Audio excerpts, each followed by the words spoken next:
where were y'all when the Minnesota Timberwolves put on probably the single greatest defensive performance of our lifetimes in an NBA playoff game? I'm where I'm always at. The crib. Like, I wasn't anywhere special. But exactly. I was chilling, laying on the couch, blanketed up, you know? Naturally. Big tiger blanket? Of course. Per usual. Of course. Yeah, I know the vibes. You know what I'm saying? Yeah. But listen, multiple fans on, 68 degrees in the house. Yeah. You know the vibes. He was in that zone. He was in that mode. Yeah. Yeah. For the niche amount of people who understand that TikTok reference, it's great. Welcome back to the newest episode. As you see by the title, today we're going to talk about the biggest surprises of the NBA playoffs so far, which is just a creative way to title an episode where we're going to talk about the Minnesota fucking Timberwolves and how ridiculous they have been. As of recording this on Friday morning, they're up to a 2-0 lead over the Denver Nuggets in very unexpected fashion.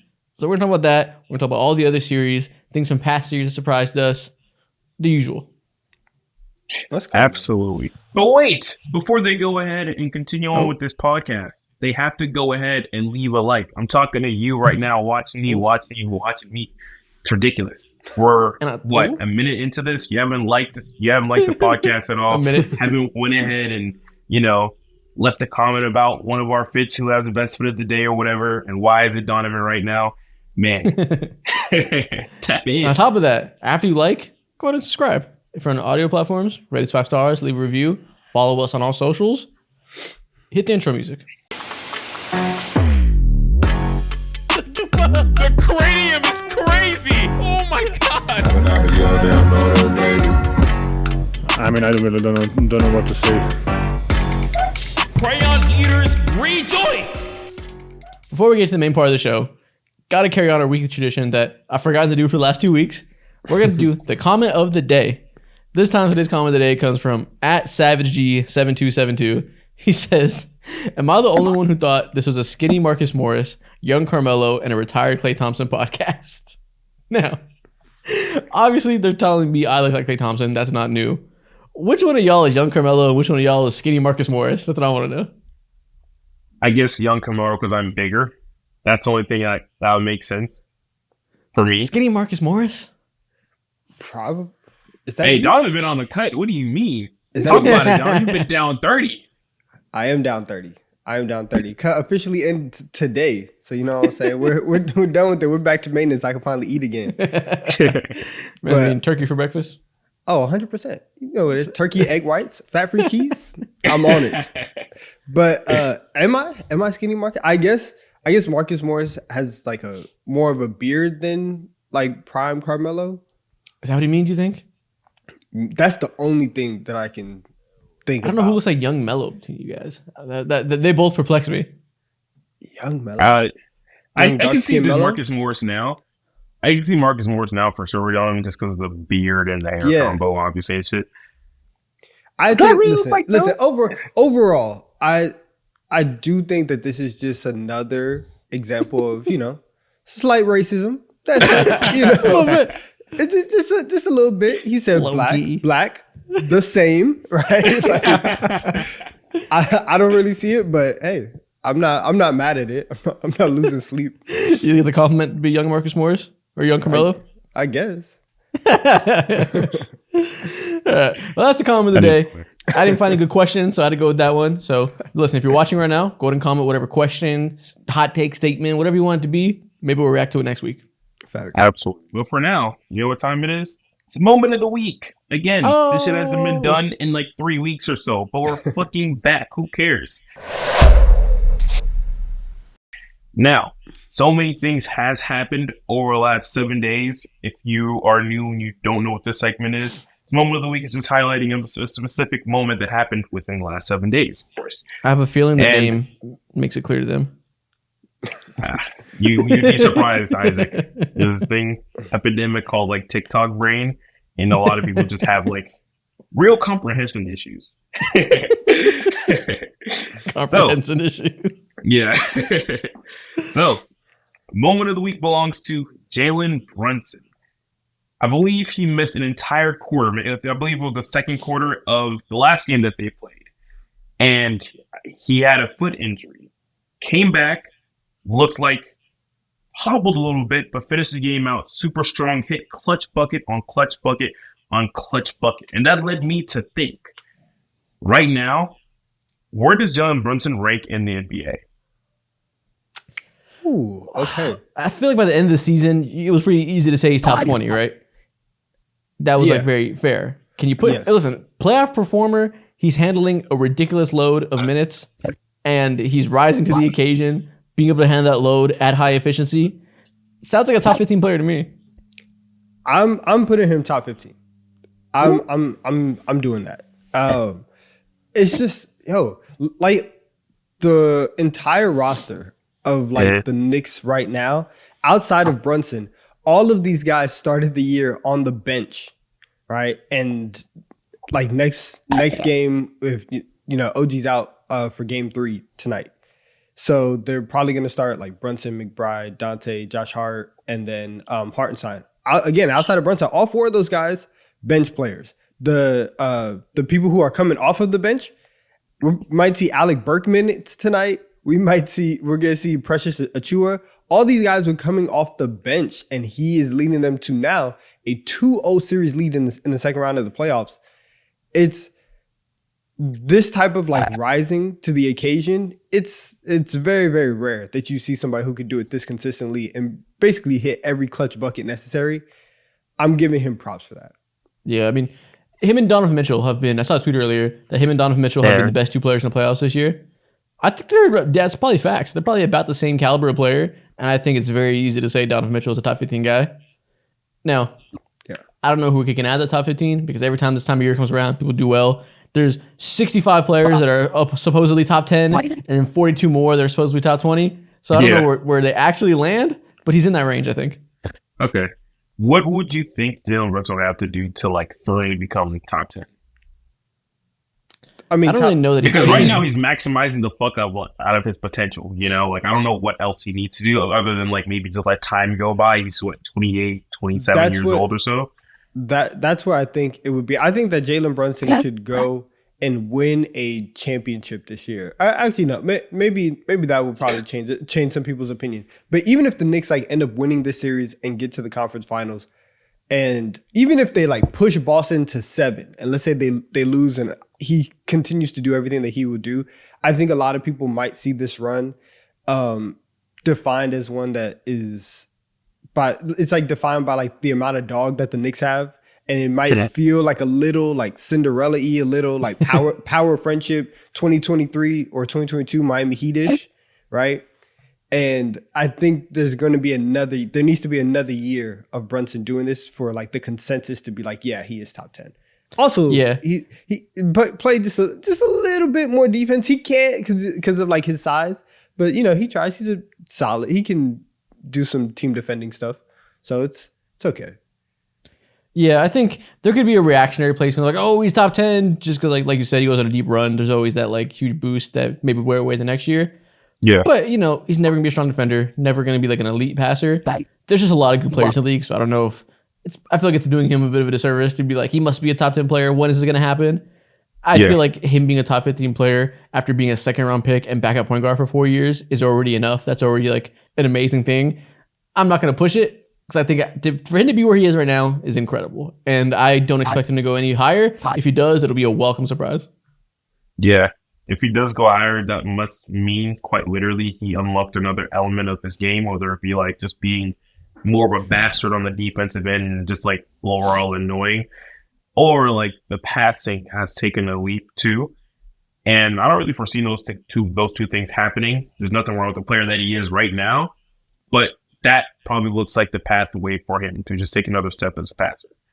Yeah, let's start dunking between the legs. He grows to 6'5". I don't know if it's going to be possible. But also, I wouldn't have expected him to be the 14th best player in the league a year ago. So I'm done doubting anything is impossible for Jalen Brunson. This team is a team of destiny, and he is just, I don't even know what words to use. That's not hyperbole because he's just been amazing in every way. Yeah, if you're scoring 40 every night, like, you know what? Yeah, you're top 10. Like if you average 40 for the season, you got it. Like that's he's certainly been top 10 for these playoffs. So if that's the case, it doesn't even matter what we're projecting forward. He's currently playing top 10. Facts. You guys Top three. remember Top 3. when the Knicks threw him that contract and like there's a certain group of fans just freaking the fuck out? Oh, that was overpaid. me. That was Wow, me. you were? Yeah, I think I don't think I was, and I maybe I'm like changing my like memory on this, but I don't remember being as bad as like, oh, we shouldn't do it. But I just remember it feeling like it felt like this was like the big signing rather than like a step in like a certain direction. And so from that perspective, I was like, oh no, like this can't be like the big signing. But I mean, Jalen Brunson, I don't think anybody outside of Jalen Brunson thought that he could reach like these heights. And so seeing the Knicks go like all out for Brunson, I just thought that we were building towards like another like mid era. But nah, man, I liked it a lot. We're here. You did. I liked it a lot, but that's because I thought he could average 22 and 7.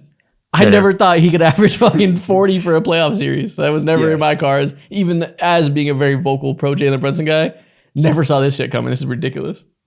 Yeah. Wow. I never saw this shit coming. It made sense to me why a team like the Knicks would do so with the current state that they were in, where they're just like mid, had a little bit of success while being led by Julius Randle. But nah, this is one of the better deals of fucking recent NBA history, for sure. Let's talk more about the Knicks while we're at this topic, because like I said, today we're ranking the biggest surprises of the playoffs. So we all have like a 1 through 5. Honestly, we'll probably pick the same thing because there's only so many teams in the playoffs. One of my teams on here is the Knicks, and my biggest surprise is the fact that these core players, especially the Villanova 3, can handle 48 minutes a night. I find it baffling that Josh Hart can play every minute of every game and still exist as a human that isn't falling apart atom by atom. Listen, man, some people are just built like that, you know? Yeah, he's a fucking ox. Yeah, like I don't know. Like people have asked him before, like, oh, like how you guys, able to play such like heavy minutes and stuff like that. And people on the Knicks are like, we've done it all year. Yeah. Like it very much is a pushback on like we're gonna rest our guys, we're gonna do, load management. Tom Thibodeau is like, no, when we get to April and May and June, everybody understands you are going to have to play 42 minutes a night because I don't trust the 8th and 9th guy on the bench. So yeah, in February, we're going to have to do that. And also to that, because I think a lot of people, like you saw the OG injury and him go down with the hamstring, and people are like, oh, well, this is what happens with like when Tom Thibodeau is your coach, like he's going to run your players into the ground. How, for you guys, I feel like I know where you guys stand on this, but like the Knicks for the entire year played the regular season like as if it matters in terms of like we want every game, we want the seeding, right? We want to be the 2 seed, we want all the advantages that come with that.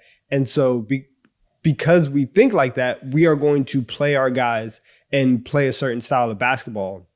Whereas a team like Cleveland, was doing like standy jockeying, or some other teams were like rest players on this night because they don't really value the whole 82 games of the regular season. Like, I think that the Knicks have prepared themselves well for this moment.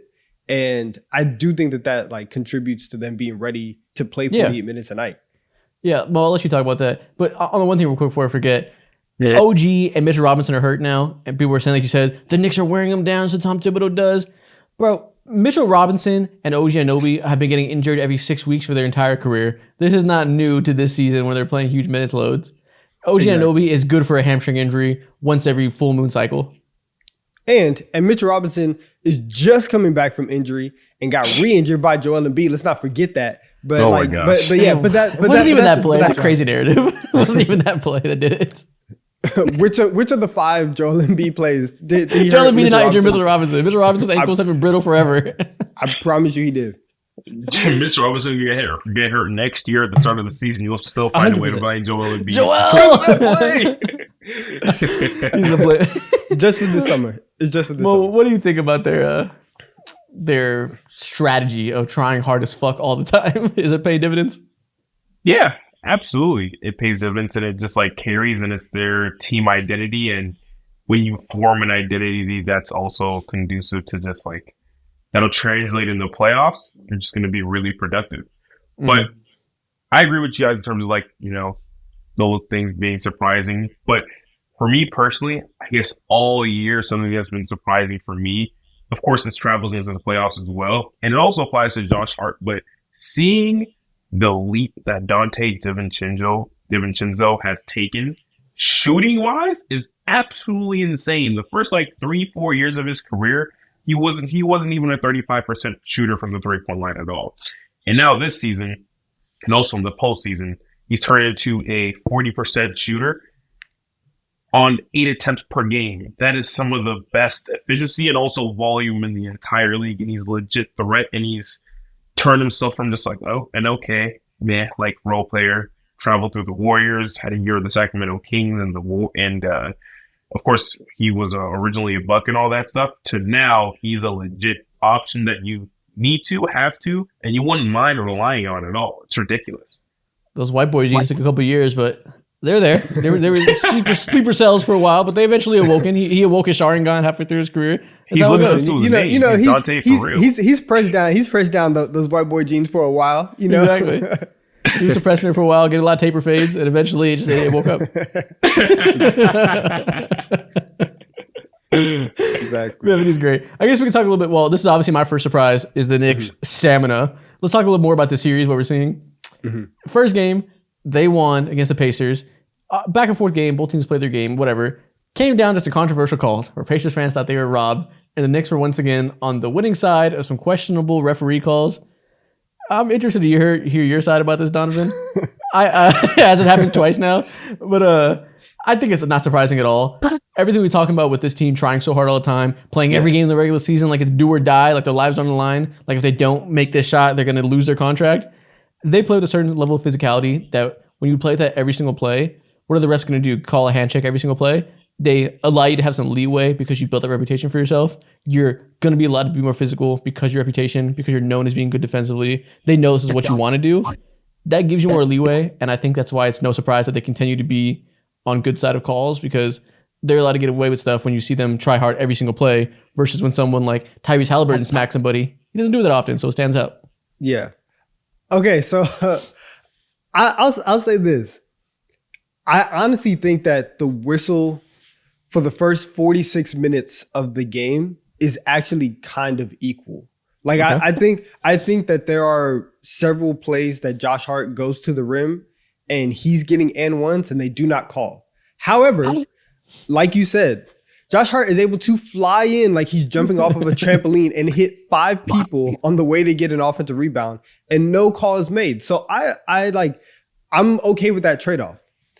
The big calls, they've gone our way. I understand Pacers fans why you would be upset. And the literal only thing that I have to say on the big calls, sucks to suck. Like sucks to Get suck. fucked. I'd like there's because like the big calls aren't even, they're not even like, oh, the Knicks are being overly physical, like they're getting away with fouls and stuff. It was a kicked ball that wasn't a kicked ball and it wasn't reviewed. That's not the Knicks' fault. That is an officiating fault in game 1, right? So I can't blame the Knicks for that, and I understand why the Pacers would be upset because it happened again in game 2 where they called a kick ball.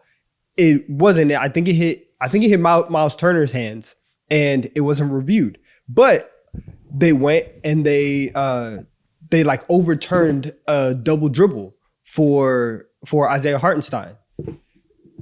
The Pacers didn't challenge that at all. The refs were like, oh, like I think we made a mistake. So I understand why there are like high leverage calls that they feel that they are not getting. But I do feel this way for every series, that there are 30 calls a game that every team could write down and say, we should have got this, we should have got that, we should have got this.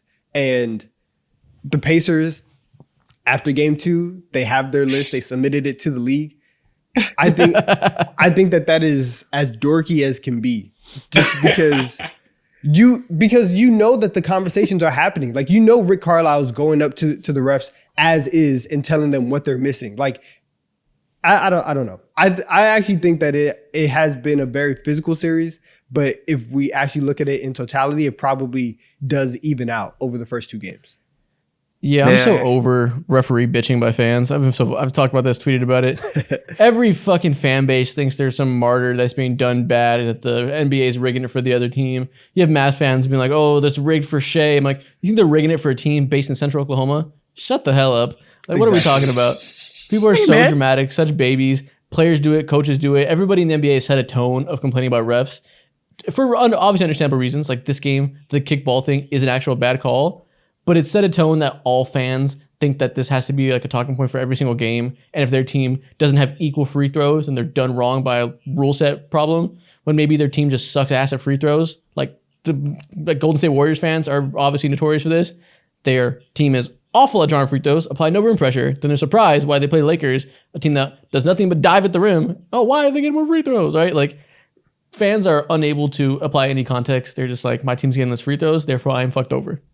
Also, it's a different refereeing crew every game. Like, like everyone's like, oh, like I want consistency. If we had the same refs every single game, then I can understand that. There literally is no consistency with who is refereeing your game, so that's gonna go out of the window. Like, welcome to human error. Welcome to human psychology. Exactly. And I promise you, I promise every fan watching right now, you'd rather have real life human officials than have robot officials in the NBA. People would be so upset watching automated calls in the league. So that would be so depleting, bro. Yeah. The game would be so slow if they called everything like that. It would just be nonstop fouls. Exactly. If you had VAR in basketball, oh man. But what are your thoughts on game 2? Because you obviously brought moment of the day talking about game 2. What were you thinking when you saw the superhero performance in the second half?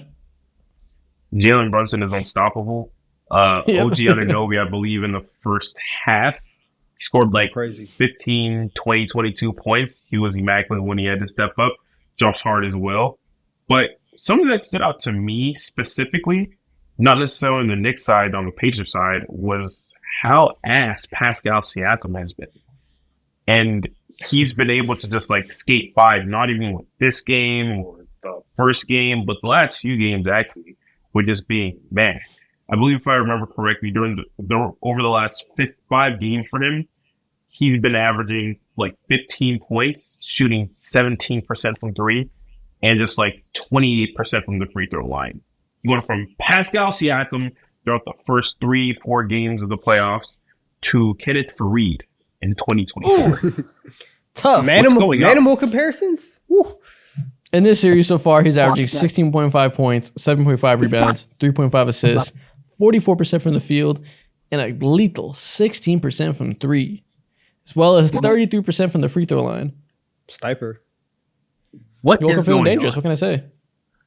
And you would think that this is a series that he would, again, like rise to the occasion because the Knicks are depleted of their depth from all their big guys.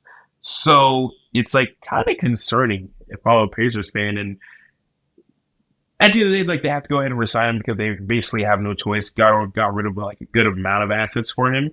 Mm-hmm. And if I'm a Pacers fan, that doesn't make me feel good at all. Tyrese can, have bad games. He's a young player, whatever, cool. But this guy right here is supposed to take us to the next level. He's supposed to help us overcome this phase and stage of our development. So it's concerning. Yeah, this is an interesting series because coming into it, we did our prediction stream and we all picked the Knicks, I think, right? Yeah. And it was an interesting one because it's such a clash of styles, right? One team that wants to play really fast, get out in semi-transition, and attack you in a half-court setting before you can get set with all their ball handling and shooting. One team in the Knicks wants to grab crowbars and crack your spleen open. And it was like obvious one of these styles is going to prevail, right? Either the Pacers are going to run the Knicks off the court and make it so they can't crash the boards anymore because they keep getting beat in transition, or the Knicks are going to just destroy them down low to the point where the Pacers can't get back and run because they have to try to box out and respect offensive rebound percentages. And I think so far the Knicks are winning that style battle, right? Like we're seeing the Knicks get their normal offensive rebound advantage they have over everybody. Last game they had 44 rebounds compared to 34. That's the sizable advantage you want. And the Pacers only had 2 more fast break points than the Knicks. So I think we're clearly seeing that this slower style is prevailing over the team that wants to get on run. Yeah, I can agree with that. But at the same time, like I feel like the second half of game 2 was probably slower. The first half of game 2 was one of the fastest games that I feel like I've watched in a playoff context. And I've like the Pacers, when they are at their best, forget 7 seconds or less. Like I keep watching this team, I keep saying it to myself, but like these guys are like 4 seconds or less. They do not care about the shot clock at all. And I think that even after game 1, I walked away and I was like, it kind of felt like the Pacers dictated the pace a little bit. I think the Knicks are able to get offensive rebounds just because they do care about them more, and they're able that's kind of just penciled in of like you're gonna have 10 offensive rebounds or whatever the number is if you're the Knicks. But down the stretch of games is really where I think you see the difference in styles, because as the game, like once we're in the last 5 minutes and the game does get slower, one team is prepared to play like that, and the Pacers kind of have to switch up their their strategy. Exactly. And that's why speed doesn't typically win the playoffs, right? Because naturally things are going to slow down. It's hard to do that over the course of a game as for a team that's adjusting to that as games go on, as series go on. You got to have a counter in the half court when things slow down. And like you said, the nation is built for that. So if they can keep it close until things have to slow down, then they can really come out and kill you in the fourth. Yeah.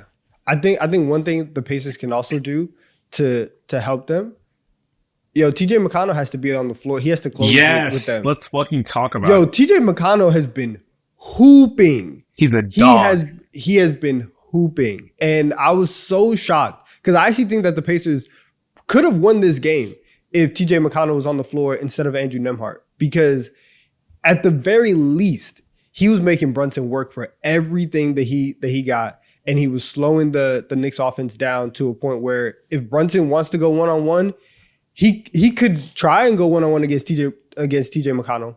Wasn't going to be easy. He was going to take 23 seconds. So I was very shocked to see McConnell finish this game on the bench. Yeah.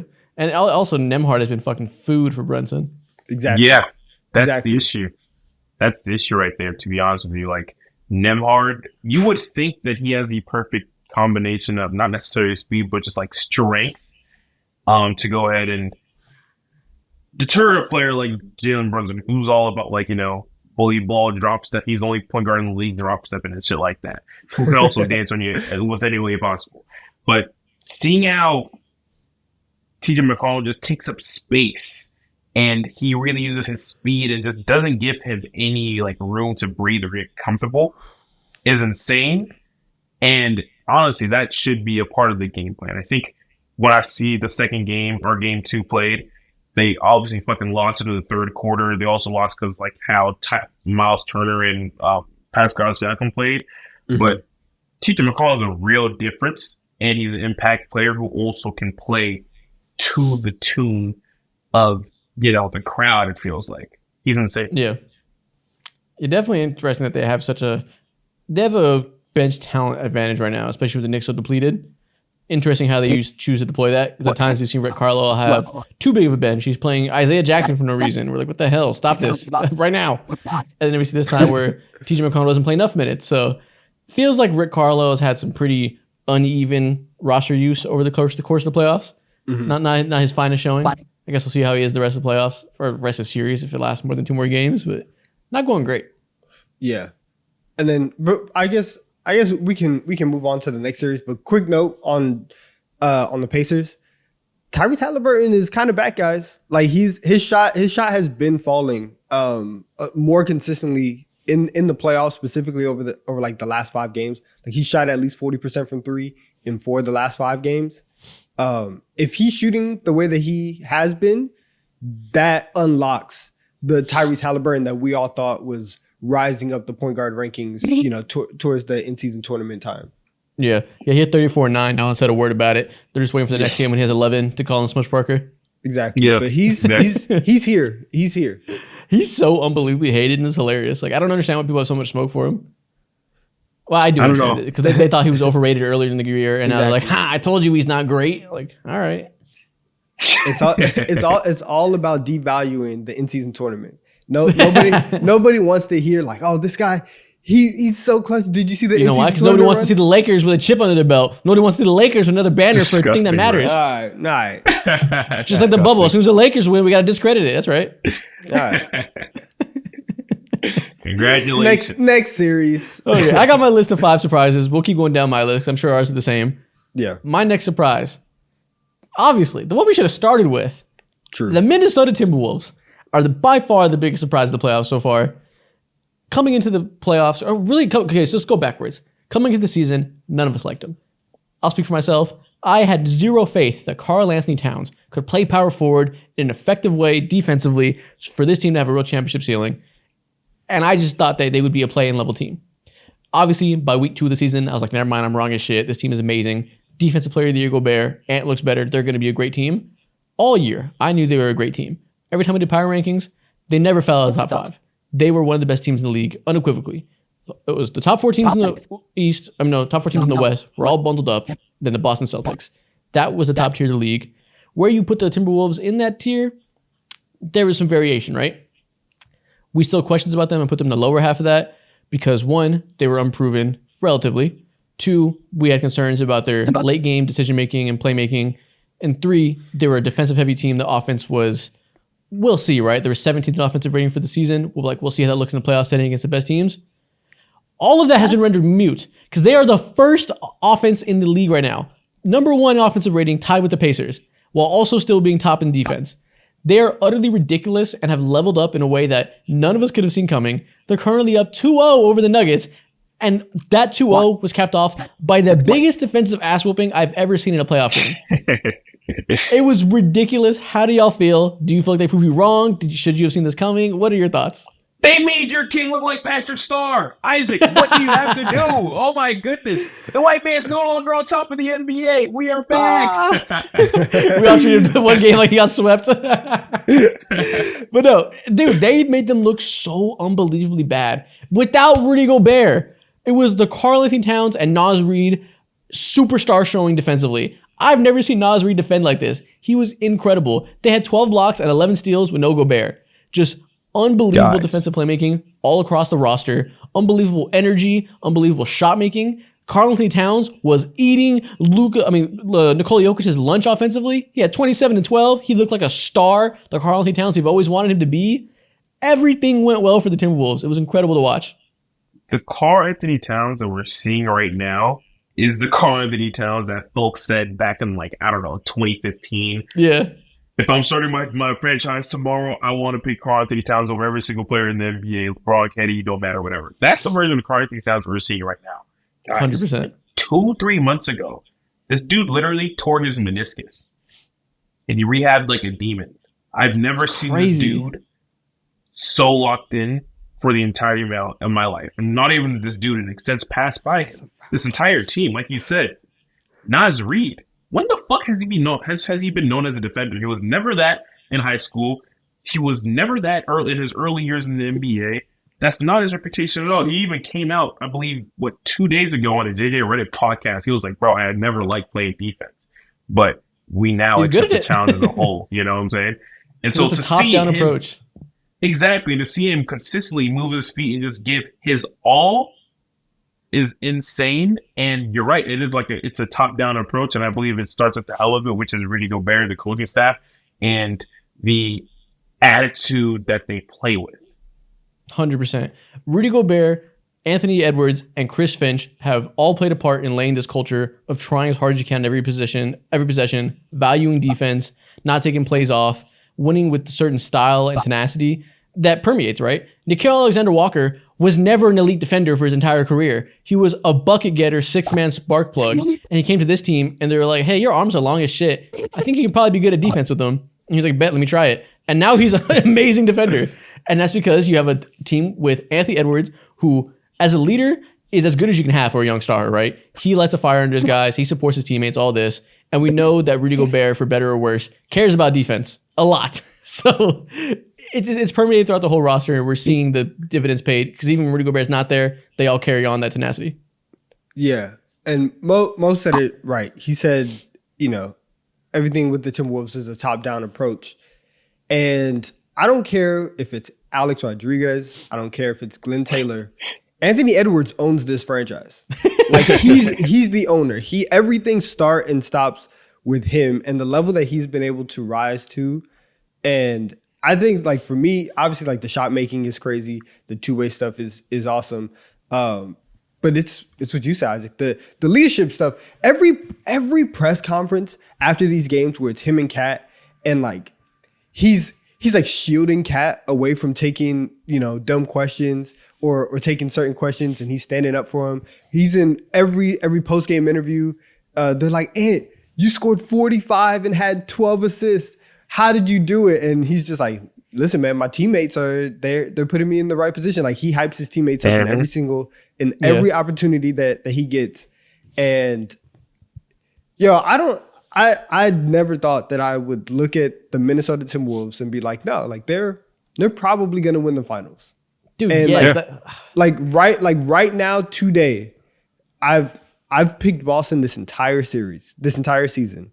If you are asking me today, who am I putting money on?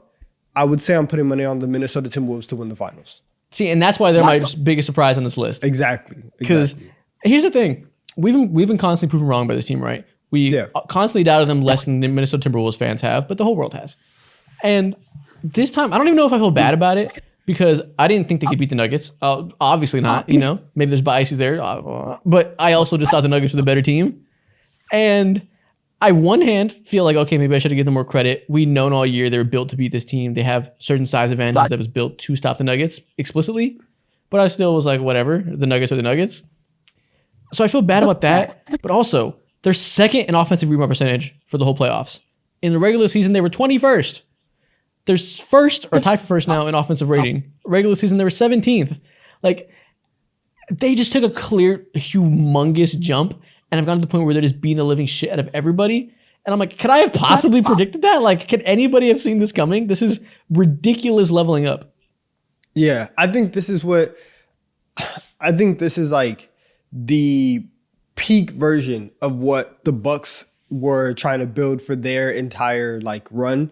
Like with their championship and without the championship, where they're like, we are going to build this whole thing on defense. It's going to be elite. We don't care if we're middle of the pack in the regular season because we know that playoff offense is a different thing. And we're going to make the shots whenever we need to. And that's how we're going to go. And like, if you take the number one defense throughout the entire year and say, hey, here's Michael Jordan on top of that number one defense. Yeah, you're going to be number one on both ends of the ball. And like my favorite thing somebody mentions, I said they're the 04 Pistons. Okay, I'll say that first. I think we're witnessing an 04 Pistons level defense.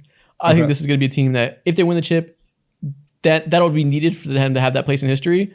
We're going to look back at this being one of the best defenses of all time in an era where it's as hard as ever to play defense. And I said that on Twitter, and someone said, yeah, but imagine if the 04 Pistons had D Wade instead in that roster. And I'm like, wow, that's the best way to put it. That's exactly what we're seeing in this small 6-game sample size. Bro, wait, go ahead, Mo. No, I was going to be like, bro, that is ridiculous. That is the best comparison that I've heard fucking all year, because at this point, that makes you unfuckwithable. Yeah. And can they keep up being the best offense in the league for the whole playoff run? I don't know. Maybe, listen, they played the Suns who got bitched out of their spot, so maybe that helps. But also they blitzcragged the freaking Nuggets. So at this rate, it looks sustainable.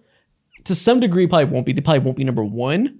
But if they are, they will walk to the finals if they continue this level of shot making. And I think that, okay, so the finals, we can talk about the finals later. Let's just talk about this series right now.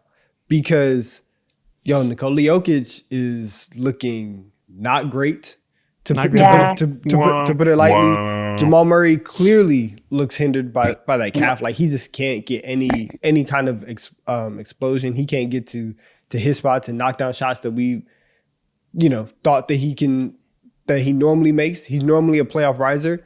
Hasn't really had a good stretch of those games throughout this playoff. And something that was kind of like maybe not like underblown, but Mike Malone kind of lost, like he 100% lost his cool. But I've seen Mike Malone like get thrown out of games before, and you can kind of, when Mike Malone gets thrown out of games, you can tell like, okay, it's kind of like strategic, and like he just needs to like light a fire under his team, or he'll go and get a tech, try to spark something emotionally.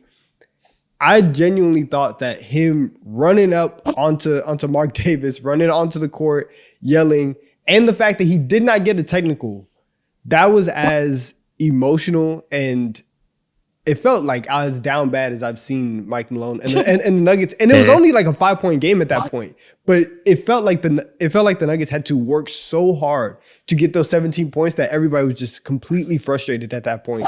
And I don't know where they go from here. I think that they can get one game in Minnesota. Like, I don't think they get swept, but they have to win both. But if Jamal Murray's not playoff Jamal Murray, then you're cooked. Yeah.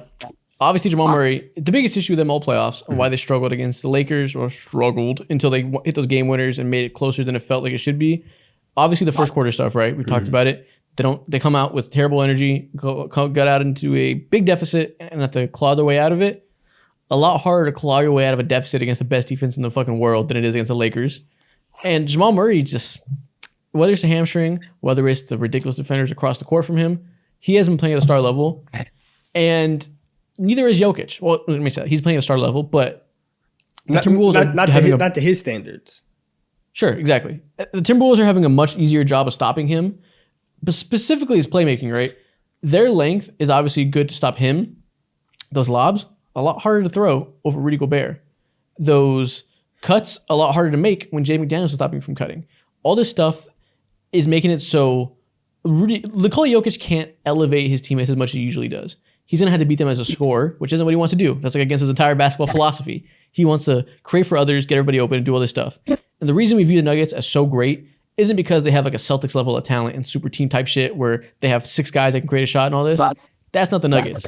They're so great because they have guys who fill a role, and Jokic single-handedly elevates those guys and puts them in the perfect position for them to use their specific skill sets. If he can't do that, if you're going to see a team like the Timberwolves be able to shut off all these passing lanes, Aaron Gordon's going to be standing in the corner breaking shots. KCP's going to be running around doing cardio, not being able to get open. MPJ, not able to get open. All these guys rely on Jokic to set them up and elevate them, except for Jamal Murray, who isn't playing great.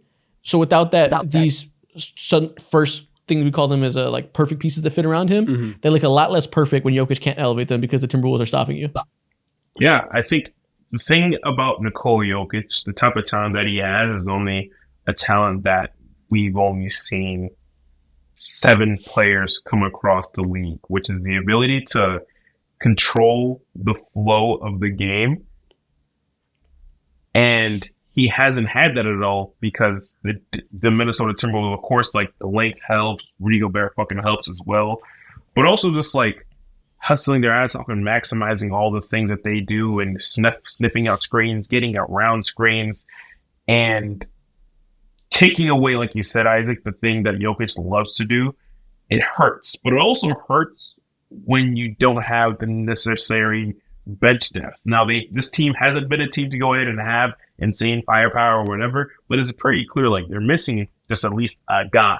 You know, last year they faced the Minnesota Timberwolves. They got, I believe, gentlemen swept. But the Timberwolves got a bit gentlemen swept, and this is when Bruce Brown was on the squad, and he was giving you like a solid 11 points. Uncle Jeff Green was contributing like a solid 4 or 5 points a game or whatever. But things like that like matter because it helps relieve tension and pressure and shit like that. And they just don't have those guys coming off the bench. And when you add that alongside like the Jamal Murray thing, we already know that's a big issue. I don't want to say you're asking yourself to be cooked, but you're teetering a line very clearly. Yeah, there's an immense amount of pressure. This roster is built with an immense amount of pressure on Nikola Jokic, which he can usually handle. That's normal. That's his game. He's the best at that in the world. That's why he's the best player in the world. Harder to handle that pressure when you have the team tailor-made to stop you defensively with the perfect talent playing at the perfectly high level, to the point where it makes it feel like he has no help, even though he has the perfect team around him. It's just a team that needs him to elevate them, as I've said. But it's interesting that this is a team that relies on interior passing, and I think we've kind of overlooked that. That the Timberwolves are so much better at stopping that than they are like exterior passing, driving, kicking to shooters. Interesting how that's going to fare like against the Celtics, who are the opposite. Yeah. Listen, man. It's time for Jokic to give that brother 47. You know, it really is that time. Because you again, like you see what Anthony Edwards is able to do on the opposite side, and he goes in game 1 and he drops 43, and you're able to elevate like everybody else. And I think for Jokic, so like one of the decisions that people make is like, you know, make him a scorer, like focus on everybody else. We've seen Jokic win tasked with like, hey, we actually do need you to go out and get 35 tonight. He's able to do that, but like you said, it goes kind of against what he's naturally able or what he naturally wants to do. I do think that in game 3, especially with Rudy Gobert being back, because there's something about Jokic versus Gobert where he likes that matchup. You know, he likes playing one-on-one against Gobert. I think you will see a more aggressive Jokic in game 3. Yeah. And see, the thing is, we've seen him do that before scoring against the Phoenix Suns and DeAndre Ayton guarding him in single coverage. The game you're referencing, we had 40. They refused to throw doubles and just left DeAndre Ayton to die one-on-one in the post. Timberwolves are not doing that. They have Rudy Gobert and Karl-Anthony Towns down there, which is a lot harder to just go out there and score 40 when you want. So it's a little bit different. I mean, obviously, it's going to be harder than, you know, going up against, you know, dominating. But oh my God. But he is the best player in the world. Like there is a level of respect that we have for Jokic and his scoring and his ability to where, you know, the best players in the world always have at least one of those kinds of games. And elite players throughout history, they've been swept before, but it's always shocking whenever they do. I'd still be shocked if the Nuggets got swept. I'd be shocked if Jokic didn't go out, at least having one game offensively where he goes crazy. Because the defense is not looking. It's not looking. Oh yeah, I was about to say that. It is not looking good. This version of Jokic's defense is what everybody thinks he's been doing for the last couple of years. Yes. Yeah. And I was gonna say that. Yeah, like he had elevated to a level where he was a solid team defender. He was good, right? He was okay doing what he was tasked to do. He's been fooled these first 2 games. Not just first 2 games, all 6 games of the playoffs. True. His energy has been awful. And it looks okay, so let's get into a little more less concrete, less tangible thing. His energy and wantingness does not look the same. Yeah. It looks like he's comfortable. Like he's just like, whatever, I'm going to go home. Which, you know, people always say that. This guy likes his horses too much, all this bullshit. Like you said with the defense, this run is like exactly what the haters have painted him as forever. He's playing up to that reputation because his tenacity on defense is non-fucking-existent. His no energy there whatsoever. He looks like he is not trying defensively. Which probably because his life is hard as fuck offensively and he's just tired, so he doesn't have the energy to go hard on both ends right now. He has to flip the switch, do whatever mama mentality bullshit he has to do, look at Anthony Edwards across from you and be like, oh, I got to try as hard as that guy. Because both sides of the ball, his tenacity hasn't been there. He hasn't been aggressive as a scorer. Let's come out in the first quarters, let his team go down to big leads because he's not setting the tone of tenacity. Defensively, it's non-existent. He just has to be better for the standards to be the best player in the world. The fact that, like, he can be in the paint, and I couldn't tell the difference between whether it's like him or you in the middle of the court, Isaac, is like jarring because he just gives no effort whatsoever. Like there's been so many plays that you can pick out of the last 2 games, like I said, really like throughout the entirety of the playoffs, to where he's just like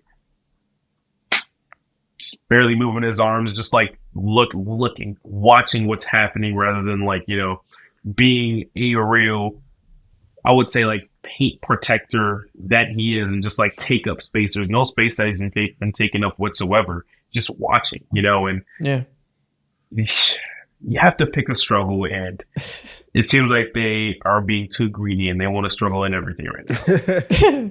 Yeah, and I don't even know if it's explicitly not trying because, like, he wants to win. But I think he's just getting his teeth kicked in so hard that it's just, like, the adversity, it's just getting to him, right? Like he's struggling offensively in certain ways that the frustration is building up, like Donovan said to Mike Malone, and it's showing itself defensively where he's frustrated and just kind of like, throws his hands up, gives up on a play. Too much of that. And people have said this is his first real sign of adversity in the past couple of years since they've been contenders like this. How will they respond? I don't know, because this is the most adversity they could possibly face, being down 2-0, losing entire home court advantage against a team that has shown zero weaknesses against them. They look cooked. So he has to really rise to the occasion and show that he can be the best player in the world, be this all-time player we think he can be in the face of adversity. Listen, 3-time MVP. Let me see it. Let me see it tonight. Yeah. I'm ready to see it. Yeah. And obviously there's been so many hot takes where people have been preying on his downfall because they're tired of watching this tubby man fucking destroy the league. Yeah. People are just waiting for him to downfall because all the nerds love him and people are tired of hearing about how great he is. So people are relishing in it, which you can't, right? You're gonna enjoy the downfall of a superstar. That comes with the territory. But people are definitely gonna be quick to, if they go out sad, use this as an excuse to be like, see, I told you they were never like that. All they could beat is playing teams. They were never that good. Joel Embiid's always been better and all this bullshit. So it's on him to avoid those conversations. It's entirely on him to avoid those conversations. Every superstar goes through these moments throughout their entirety, sometimes throughout their peak or whatever. Like LeBron's gone through it. Jordan just having to go through it like early in his career. Kobe's been through it throughout his entirety of his career. Like it just fucking happens. And maybe this is just his moment. But, like to those NBA fans do that, shut up. He's still like a top 15 NBA player, like of all time, point blank period. That still does things that doesn't make sense. This is just his time. Comes with the territory, right? Everybody clowns on Joel Embiid. Everyone's clowning on Jason Tatum, which I guess we can transition to shortly. You're that good. You go outside, you're going to get clowned. Is what it is. Yeah. The conversations will come and go as they always do. But it's his time to get laughed at if they lose really bad. I love that you mentioned Jason Tatum, man, because he has been on my list in terms of most surprising. He's surprisingly historically ass. Not historically we'll get to that. Ass. Before we get to that, we have 2 playoffs to go. Before we get to that, let's do producer corner. Oh, I forgot about that. Let's How get could I into forget? All right, producer Nikhil, what do you got for us today? Yo, what's up, y'all? Good morning. Good morning. Good morning. Good morning. You're tired as hell. I'm fine. Listen, you're projecting your own tiredness onto me. I'm good. I woke up 7 a.m. ready to go. All right, came into the call, cracking the most jokes. I was gonna say, you said you wake up 7 a.m. We started recording at 7 a.m. So let you guys know he woke up 10 minutes before we started. and that's very real of me. All right, I know the viewers relate to that. But listen, I don't know if you guys know this. Y'all run a pretty big basketball podcast. I don't know if you guys are aware. A little bit. In terms of civilian podcasts, like non-players for people that can't hoop at all. Just absolutely garbage. Y'all run a pretty big. Y'all run a pretty big. All right, get to the point. Y'all run a pretty big podcast, and so you guys don't get to flex this often. And we'll start off kind of slow. But let's actually talk some hoop knowledge. All right, I want y'all to teach me and the viewers some concepts I'm going to ask each of you about. Okay, JJ Redick. Yeah. So I don't think you guys get to flex this muscle a lot. And so we can start off kind of slow. So hopefully y'all don't embarrass yourselves. But yeah. So who wants to go first? Oh, you're quizzing us? Yeah. Sure. I'll go first. First thing I will say is that the 3 of us are better than nobody. The only difference between me and you watching right now is that I have a camera and a mic in my face. Don't let him preface this. He's trying to get ahead of it when it gets to me wrong. I'm just saying, just because we have a platform, it's just because we make jokes about basketball. That's literally. Don't come for me when I don't know what it's just basketball at the end of the day. It's just basketball. Exactly. I'm going to start off easy. We can ramp this up. As y'all answer more questions. First. No, give me your hardest question. Fuck that. No, I mean, he's trying my life. He's trying my gangster right now. Give me the hardest. No, question. not even that. I'm saying this week is a dry run. It's only one question. You ready for it? Oh, very simple. Yeah. Mo, explain to me what a 2-for-1 is. That's it. Yeah. So usually there's 24 seconds in the shot clock.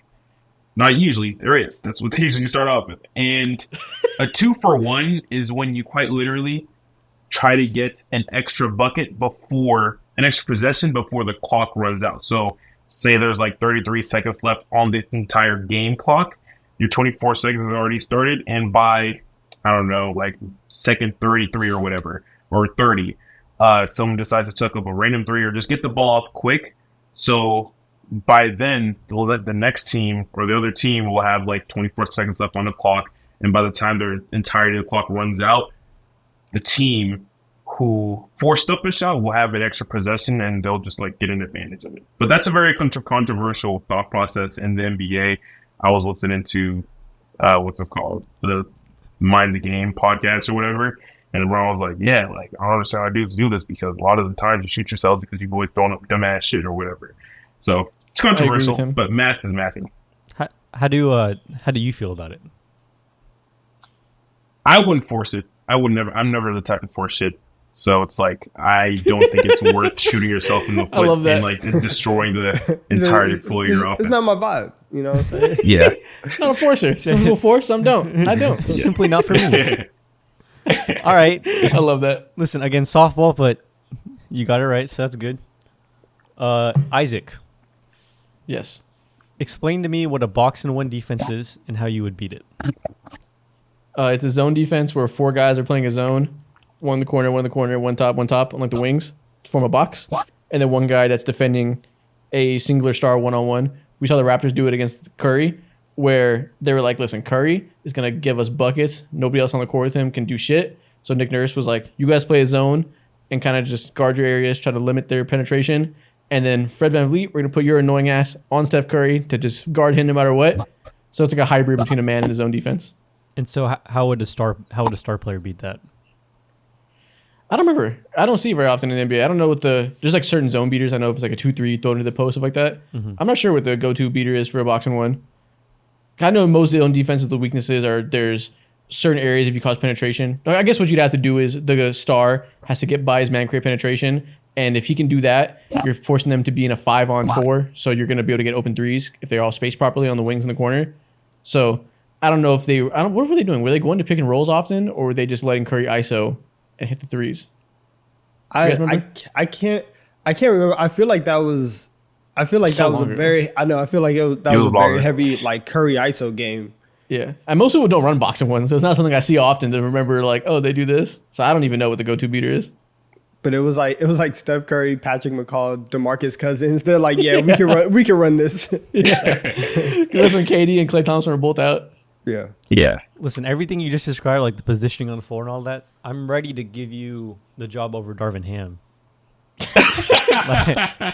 I would be an awful head coach. Awful. You just did more X's and O's than I've ever seen him do in those media timeouts. Yeah. Yeah, so think about more. I guess the guide to most zones is to cause penetration and kick out the shooters. That's typically going to be weaknesses. I guess with the boxing one, it's even more the case, and there's less people out in the zone. Yeah, I don't know.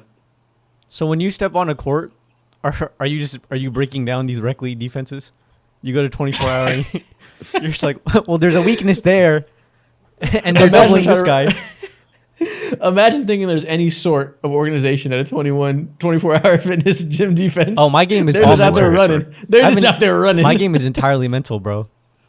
I'm being you with my mind. There is nothing to analyze at 24-hour fitness. They are out there running, doing cardio. You got accountants running around calling nothing out on defense. It's just mayhem. I get so pissed. Listen, I don't understand why kids these days don't call screens, but that's for another producer corner. Don, you ready? What's up? Yeah. Explain to me what a dribble handoff is and why it's so effective. A dribble handoff is basically just like 2 guys. You're just setting like a screen, but instead of like you just like turn around and just like hand the ball off. You know what I'm saying, to somebody, and it's effective. in the name. Yeah. It's effective because you're basically screening the guy as you're giving him the ball, and so like the player who's receiving the ball, he has a freedom of movement, and he can really go wherever he wants, where it's different if you're like controlling the basketball. So if the pass isn't there, then the player doing the handoff, he could keep the ball for himself and either make a play on a drive or a jump shot, depending on how they're guarding him, or he could throw the ball somewhere else. But that concept, it causes a pick and roll without forcing the ball there. And so you force the defense to just make a whole bunch of different decisions on, like, do you want to guard the ball handler? Do you want to guard the guy setting the screen? How are you doing stuff on, behind him? So it forces a lot of chaos. I feel like we're taking the fucking SAT. I know. Yeah, exactly. It's also effective because the guy setting the handoff, he can be a non-shooter, and the big man has to still come up and defend him, because if he doesn't, whenever he does a handoff and screens the perimeter player, he'll have an open three. So it kind of is a way to use a non-spacer as a spacer, because the big man can't sit back. You just And so, described Draymond Green's Exa- that- 30% yeah. of his career. Yeah, that's the exact way I was gonna use. Like picture Steph and Draymond, and Draymond faking the pass to Steph, and then immediately turning around, driving to the basket, getting a dunk. So like, even if you aren't a shooter, that's a way that you can be effective on that play. Yeah, and if that big man can pass, he can throw the ball to cutters too, if he doesn't do the handoff. So that's why Draymond Green's so OP at that, and Sabonis. Listen, y'all passed level 1 of ball knowledge. Let's go! Ball knowledge, you. Woo, woo. This is gonna get harder next time? In the mail, or Yeah, what? yeah. I had to test you guys out. Like, listen, if Mo couldn't answer what a 2 for 1 was, like, You gave him such a softball. You gave him the babyest one of them all. Exactly. This I clip might have been forgot shut down. You got us on man. fraud watch. It's crazy. Hell yeah. It's like cut the tape. All right, well, lovely producer corner. Hell yeah. Let's get back to the show. All right, man. Well, tell me about these motherfucking Boston Celtics, and tell me about Jason Tatum. Is he a fraud or not? Oh, man. So, when they lost against the Cleveland Cavaliers last night, first thing that he said when he went onto that press conference stage was like, I don't know why everyone keep on saying we're a super team. We won't go to MVPs. We got 2 All-Stars, and he was just like very much, it's obviously he sees the Twitter talk, hears the narrative. People talk about him as if he's the most, which he is, like, blessed star in the league in terms of situation, having by far and away the best front office as well. And to see Jason Tatum, just I hate sometimes the way we talk about him, because it's partly like my fault, because I don't know what type of vendetta I have against him. I just see what he is as a player, and I'm just waiting for him to ascend to you can't fuck with me territory. He just hasn't been that throughout the entirety of the playoffs. I think he's shooting like 41% from the field, around 30% as well from the 3-point line. Just hasn't reached those standards at all. But the depth behind him has been saving his ass. Derek White turning into fucking one of the best shooters in the entire NBA. His shooting leap also needs to be studied. And also Jaylen Brown doing Jaylen Brown things, cool, whatever. Like, he's able to skate by. No other superstar is able to skate around playing how poorly he does, but him. Y'all, today's date is May 10th. He hasn't scored 30 points since March. Yeah, that's crazy. That's March 28th. Yeah, that's crazy. Okay. There's a lot of things to go off of with the Celtics loss last night. I think the first thing is, like, this literally happened last series, right? Yeah. They had a very convincing win in game 1. They come in game 2 at home. The other team goes crazy from 3. The Cavs shot 46% from 3 last night. And the third quarter, where the game really blew open, the Celtics were 0 for 8 from 3 in the third quarter. And you saw the Cavs go on a run. That's really where everything broke apart. And so the main, like, thread that we've talked about this entire playoffs is that on a game-to-game basis, if one team is making threes and another team is not, the team that is making threes is probably going to win like 96% of the time. So, like, 3-point variance is a very big thing. That's one. And with the way that the Celtics play, because they are very 3-point heavy, you're going to get games like this where they just can't make shots. But over the long run, it's probably going to be okay. Yeah. I'm with you, Mo. This is my third surprise on our list, so we're at number 3 now.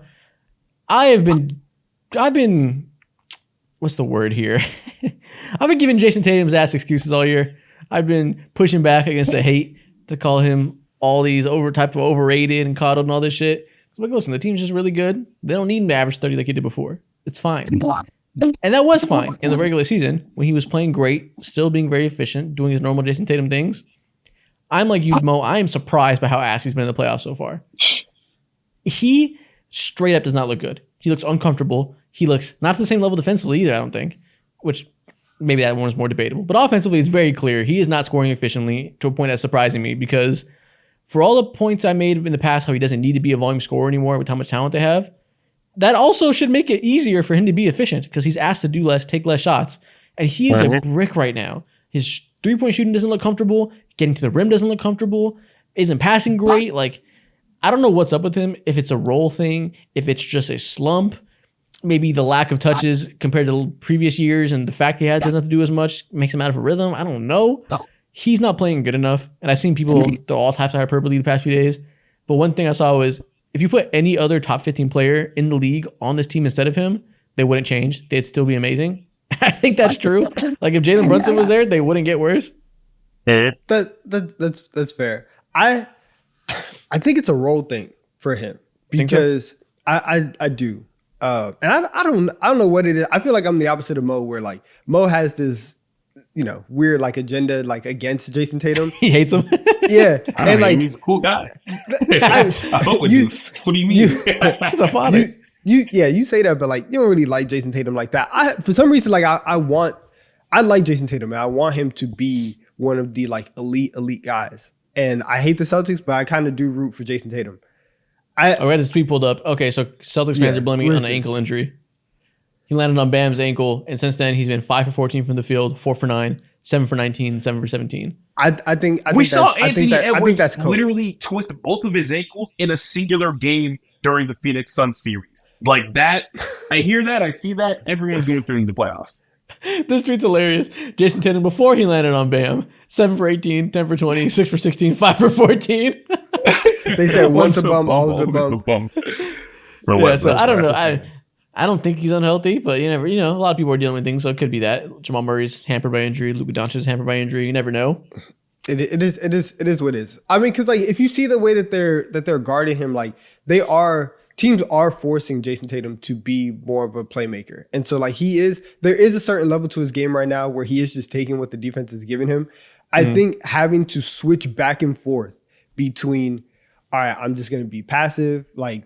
I'm getting doubled here. There's a wall here. Let me make the right play because I know that like I have Derek White as my second release valve. I have Kristaps Porzingis as my third release valve. Like I'm okay. I don't have to force it. But it's that coupled with whenever he does turn it on, Jason Tatum's version of being on means that he's taking the hardest shots in the league. I don't think that there's a star in the league whose consistent diet of shot attempts come from like a harder shot type. Yeah. Like he's taking all types of step backs. He's taking all types of turnaround faders in the mid range. I feel like his drives, he doesn't get many easy drives. At least, like last night in particular, I was watching, he took like 17 shots. I feel like 4 of them were easy shots of just, I have like a clear path, or I made a quick move and this is what I want to do.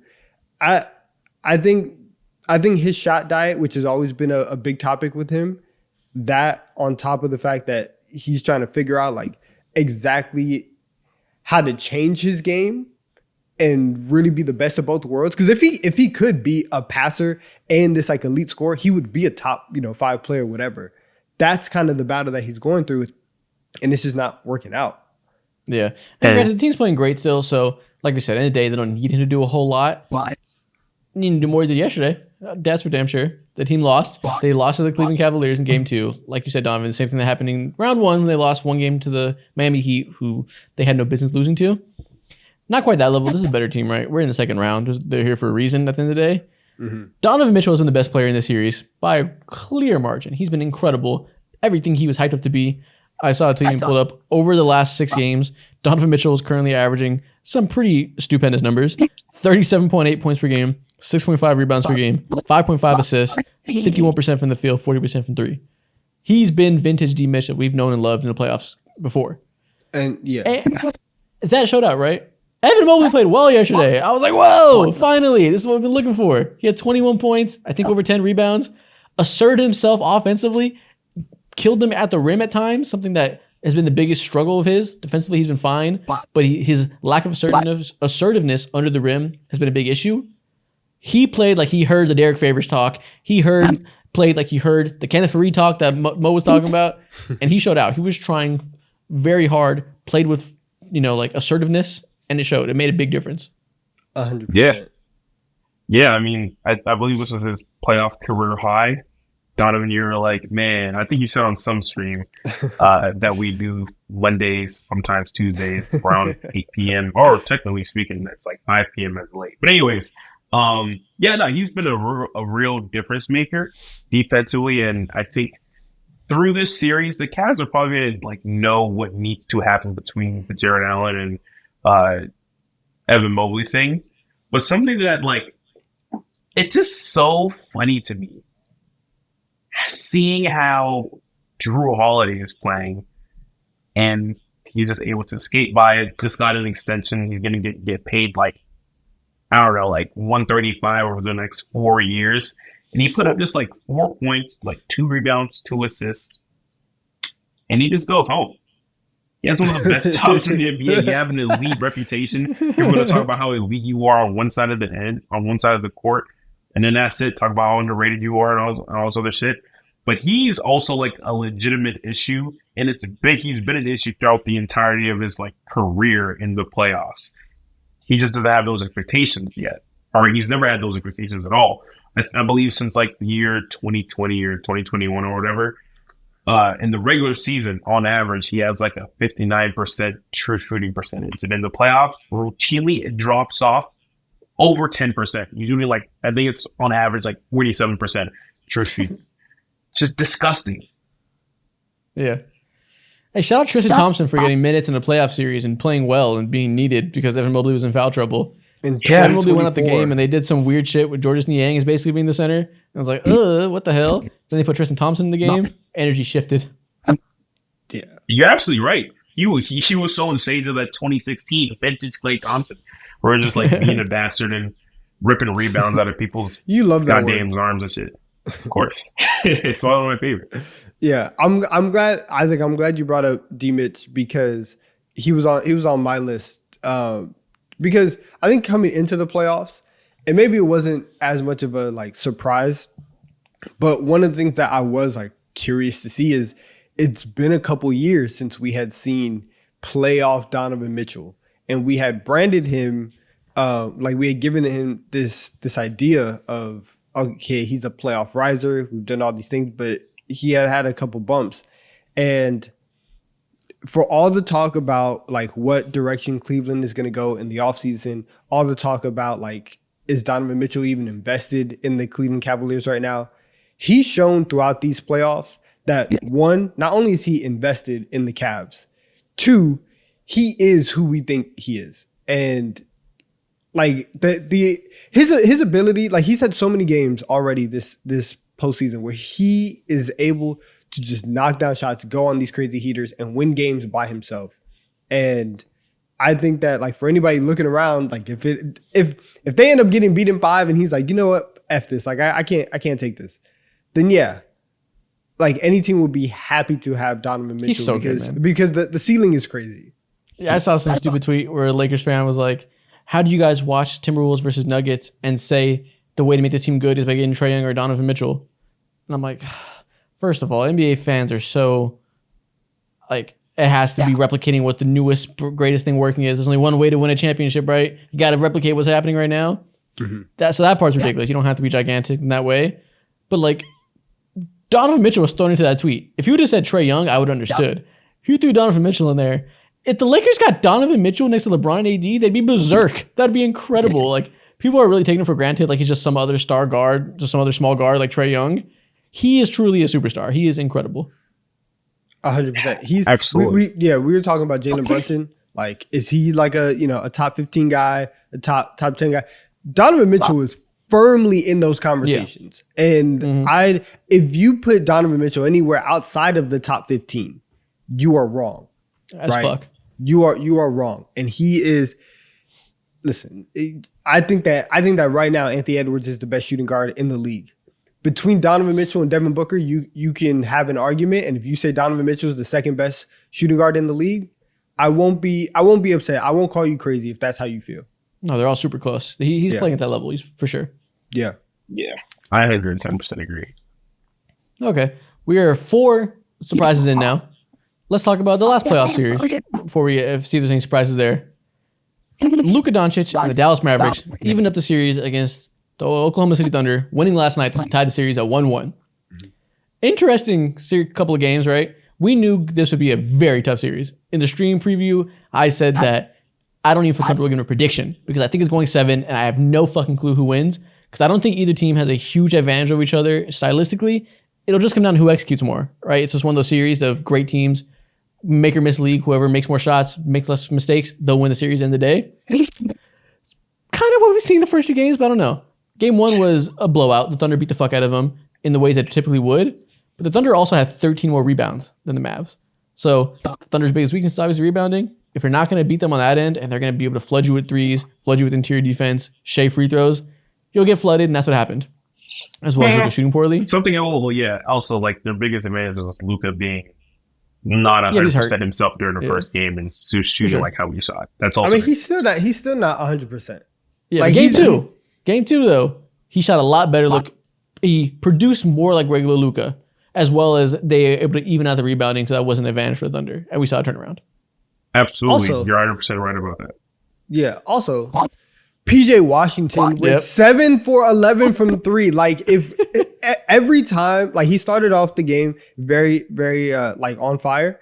Every time that the Thunder were making a run back, the Mavs would get into a set. The ball would find PJ Washington in the corner to knock down a wide open 3, and he would hit it every single time and just keep the lead at bay. Just keep the Thunder like at arm's length. And the same thing kind of happened in game 1 where it was kind of close. And then in the second half, the Thunder turned up with their 3-point shooting, which has been a strength of theirs. So like you could say that they got back to what they do, and they blew the game open in the second half. It's the same thing here. And once again, 3-point variance is going to swing a lot of these games. And if you can keep and like you'll live with it. If PJ Washington beats you, fine. Like I guess we were meant to lose, but like you have to keep people from getting off these threes. Like this in the last 5 games, Dallas Mavericks have shot. These are their 3-point percentages for the last 5 games. Okay, 33%, 35%, 33%, 34%, and then last night 48.6%. Yeah, it's fine. It's fine. Dude, they started the first quarter shooting like 7 for 11 from 3 or something, like 7 for 10 or something crazy like that. Luka Doncic came out within the first few minutes of the game, was an absolute demon. He hit 4 threes. And then for the rest of the game, he just hit one more, which is fine or whatever.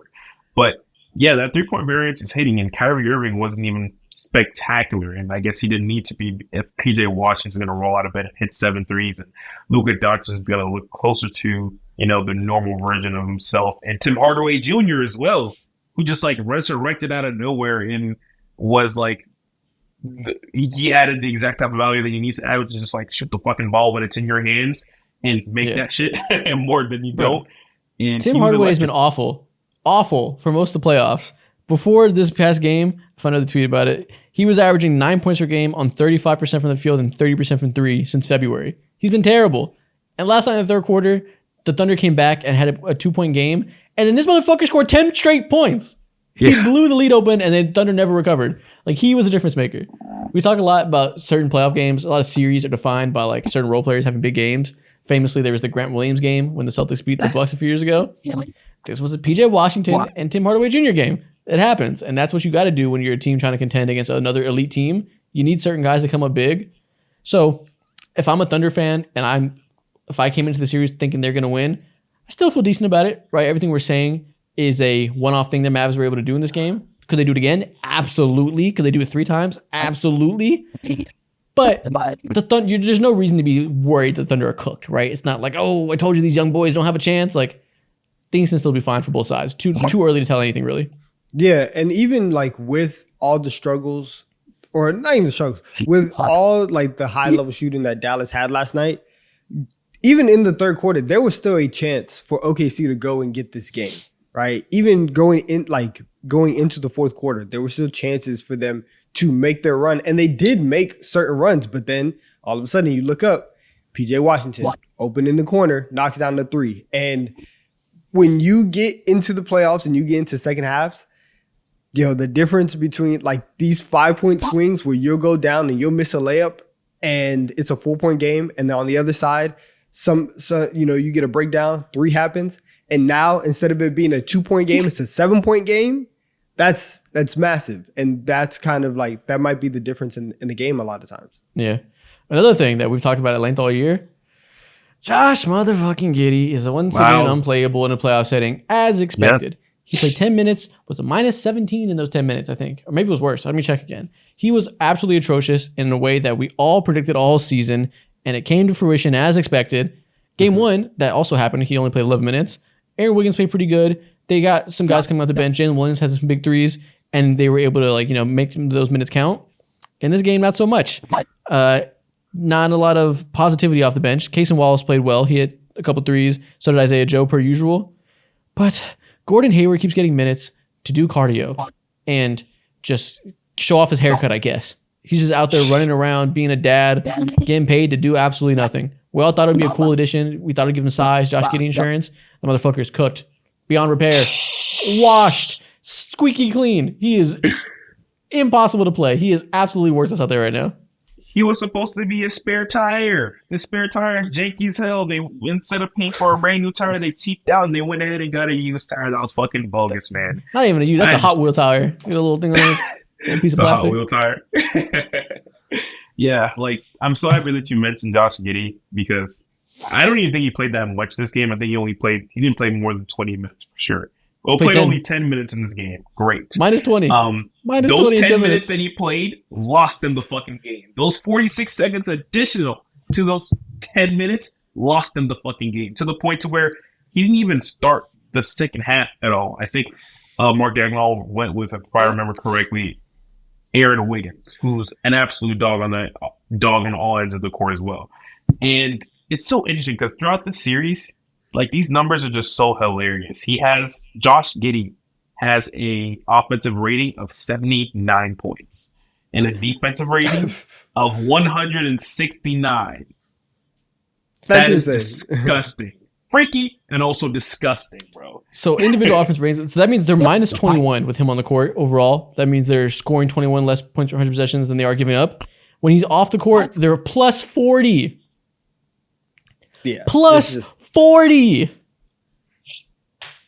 He's unplayable. He's unplayable. We know, Josh Giddey, your time in the OKC is limited, right? They have 2 first-round picks this year. They have 4 first-round picks next year. I don't know if they will draft players. I don't know if they will trade those picks. But your replacement is on the way, right? They have 2 moves to make. You have to go get the Josh Giddey replacement, and they have guys on their squad right now that could very much fill that role depending on how the team fills out later down the line. So you have that, or you can go and package your stuff up to go get a legitimate 2-way wing, right? Who could do something. See what happens with some of these free agents. See if some of these free agents want to come to OKC. But nah, he's done. He's done.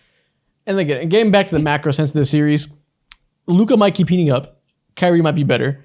And the Mavericks, PJ Washington's not going to be this good, but they have firepower. There's a reason they're so good. They can continue to do this stuff. So very much a good chance the Mavericks win the series still. But if you're a Thunder fan, listen, Chet had a better game in game 1. J-Dub has been a little bit up and down. He started the first game slow, but he's been pretty good consistently. He had 20 in this game. Not a huge volume scorer so far, but he's scoring well. Those bench guys are going to play better in game 2. They're going to continue to do what they did in game 1.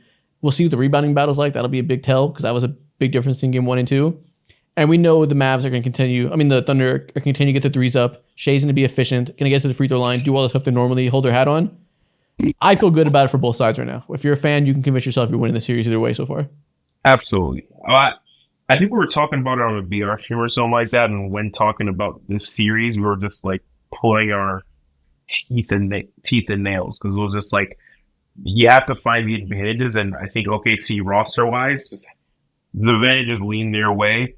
But for the Dallas Mavericks, the only advantage that you have is like Luka fucking Doncic, and it wipes away any equation that you try to, or argument you bring up for the Dallas Mavericks. And if he can look like what he did last night, of course he's laboring that knee, and that's like a serious concern for him. But if he can like maintain relative to that level alongside just getting anything, like 3 threes from Josh Green, like we'll take it. Dante Exum giving you a 3 or whatever, fucking take it. Tim Hardaway Jr. do something other than like stand. We'll take it, you know? So he is like the big old X factor for me. And if he can look like what he's looking like, then I might lean his way. But overall, I still feel better about OKC. Yeah, I lean OKC in 7 because Luka is 100%, but I don't feel good about it. I don't know. I made a joke tweet that I said, I tweeted that I don't feel good about it either way. Then after the Thunder won, I jokingly said, fuck it, Thunder in 5, gentlemen sweep on the way. And so many pissed off Mavs fans were in my response. I'm like, this is so clearly a joke, you motherfuckers. Like, what are we talking about? Yeah. Every game you should go ahead and tweet whoever wins. All right, fuck it, X team in 5, X team in 7, or whatever. Yeah. But I think that's all the series I got to talk about. All of our surprises from each series. Anything else? No. Fuck that. Let's get straight to the point. TikTok time. Or time. Woo! Welcome back to TikTok time. Per usual, we are starting with the draft. This time a little bit different. We're not drafting a lineup. We're not building a player. We are just picking the funniest NBA players of all time. So it can be present day, past guys that are doing media, past guys that just played, had some funny moments, whatever it may be. We're all going to pick 5 hilarious NBA players. Let's go. These unserious drafts are very needed. Bread and butter right here. Exactly. You can go with all different types of strategies right now. And right? There's no telling who the fuck is right or wrong. I know. I don't got a strategy. I got a list of funny motherfuckers. I'll pick whoever I can. But I got them in order, so I have some preferences here, so it should be good. So the order is me, Donovan, and then Isaac. Yep. Yes. Coming in the back end, I'm going to double up. Say less. Who are we going first, Mo? Who is the funniest NBA player of all time? It's the GOAT, LeBron James. Whether it be him lying, reading the first page of every single goddamn book, struggling to remember and recite lyrics, he is the greatest, funniest player of all time. Drawing Bart Simpson. The funny moments never end. Exactly. He got a catalog of memes. The worthy pick at the top of the draft. I respect it. Okay. I like that. Listen, give me a Shaqting a full legend, right? At my 5, give me JaVale McGee. Ooh, nice. That's comedy. That's on comedy. the court funny. Exactly. I love it. I love that. I love that for you. What I love for me is y'all let the funniest duo of all time fall to me. Give me Shaq and Chuck. I don't know how I got both these guys. See, I was hoping that Chuck was gonna fall back my way. That's okay. That's fine. See, no, that's Charles Barkley would never fall out of my pick. Charles Barkley is the funniest man alive. All you gotta do, type into YouTube, Charles Barkley churros.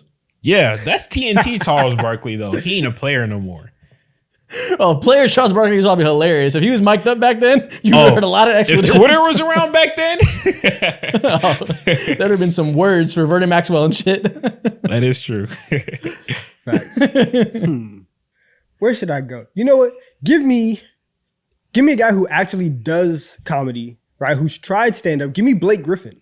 Tried is the key word here. Blake's the best at trying to be funny, but is he the funniest? I don't know. Listen, he's had a couple jokes. Yeah, he's had a couple jokes. Not gonna lie, you can't name another NBA player like that who's actually attempted it and is somewhat successful. I like that pick. True. Yeah. There you go. Volume shooter. All right. His Casey Anthony tweet will live on in infamy forever, so that alone gets him up there. Oh my God, I remember that. You just gave me a mean flashback. Terry Rozier, you are on the clock.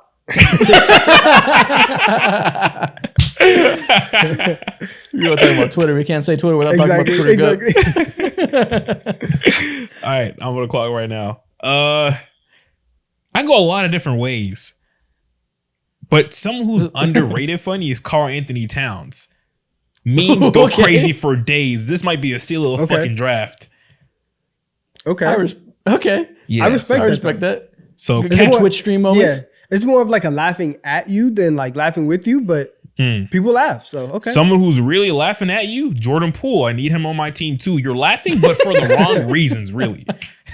No, Jordan Poole is hilarious. I respect that. I need different sides of comedy on my team. You got two content creators and a Fashion Nova model. You're cooking. All right, listen. I have a basketball player, stand-up comedian. Give me a professional podcaster. Give me Jeff T. Oh, No. Jeff T is hilarious. Every story he tells is the funniest story we've ever heard. I need him on my team. I've never heard an elite athlete call himself trash in so many hysterical ways. He's amazing. Exactly. He's real. He's real as fuck. Okay, next up, who do I want to go? I have a lot of ways to take this one. No, give me another podcast. Let me go with some current day players. Give me Josh Hart. okay, Josh that's Hart is hilarious. quality. I fuck with the heavy. If we ever get a Josh Hart v. Jeff Teague podcast episode, I don't know what I'm gonna do but laugh for 60 minutes. Oh my god, my lungs will give out. Hey, you know what? Give me a deep cut. Give me Vernon Maxwell, another Twitter legend. Ooh, that's I have never good. seen somebody have so much smoke for one place that he does for the state of Utah. He hates that place, and it's hilarious. He has nothing but static from anybody even associated with Utah in the slightest. If he smells Mormonism, he's like, no. That's a good pick. That is a great pick. That's a good pick. Let's see. What am I gonna? Listen, we're talking about versatility. I need somebody on my team who's funny without trying to be funny at all. Give me Kawhi Leonard. Oh, it's a great pick. He was on my list. Give me That's fun a guy. quality type of funny. I like that. Exactly. Straight face humor. He doesn't even try. He's just being himself. And somehow we have clips of Kawhi Leonard funny moments. I need that. Just guys being dudes. It's the most awkward type of funny you could ever imagine. Quality pick. All right, speaking of awkward, I just picked up Jordan Poole. Let me go ahead and get Draymond Green. Again, different type of funny, but seeing these two as teammates along with LeBron and Kat, the memes will be rolling for fucking days, bro. And he got a podcast too. I'm unfuckwithable.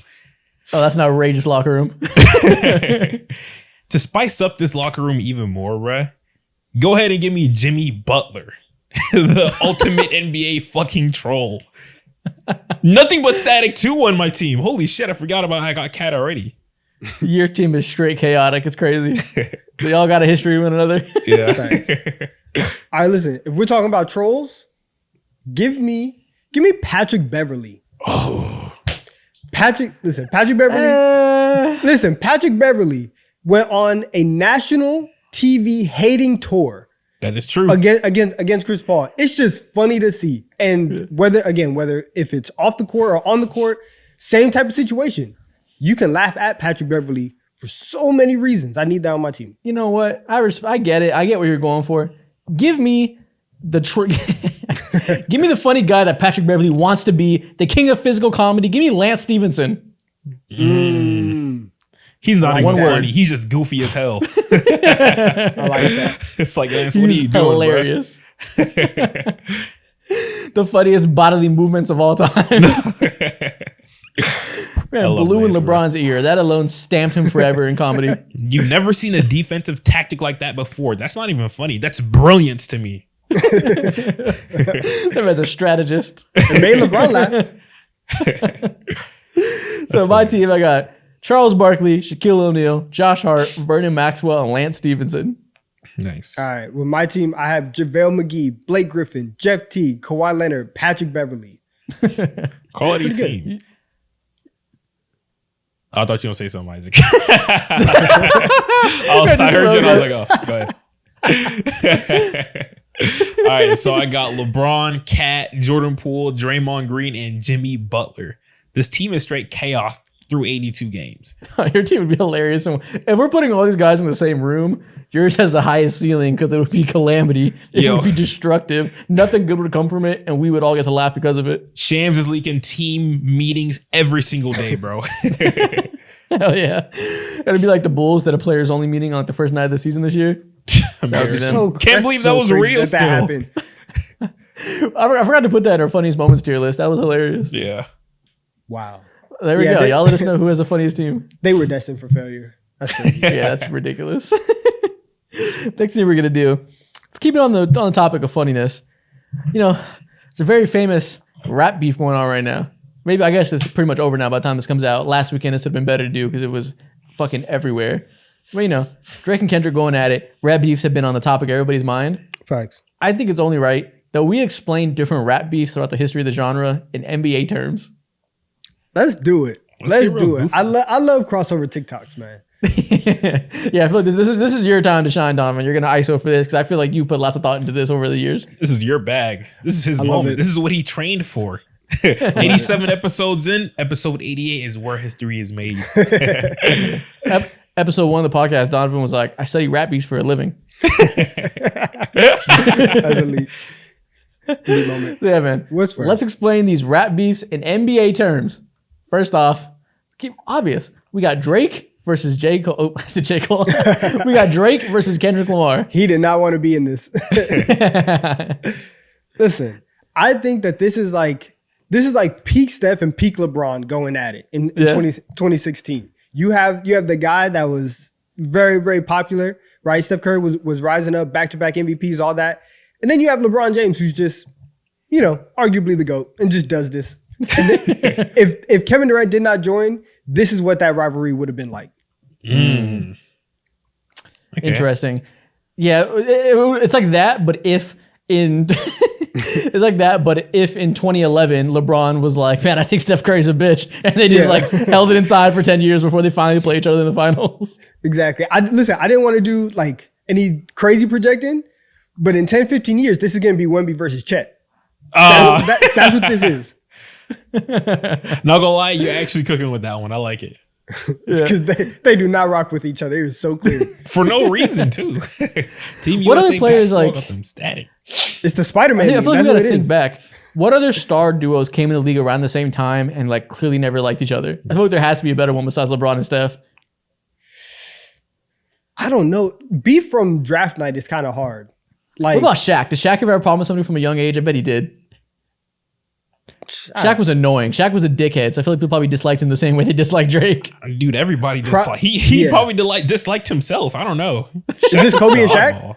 Is this Kobe and Shaq in 2004? Oh, yo, this might be Kobe and Shaq because they were friends to begin with. They were collabing in 2012, went on tour together, and then they realized, one of them realized, like, true. I hate this motherfucker. Just like Kendrick realized, I hate Drake. This might be Kobe and Shaq. So who's Shaq? Well, listen, Drake. Who do you think is better out of Kobe and Shaq? That's the question. Whoever you think is better, that's Kendrick. Kobe hated Shaq's ass. Kendrick hates Kendrick. Kobe hated Shaq's ass. Kendrick hates Drake's ass. It's a perfect corollary. Yeah, I like that. All right. There we go. All right, what's next? We got Ice Cube versus NWA. Okay. Ooh. Someone who left the team, said, fuck all y'all, I'm going to be better than you alone. Listen, stay with me.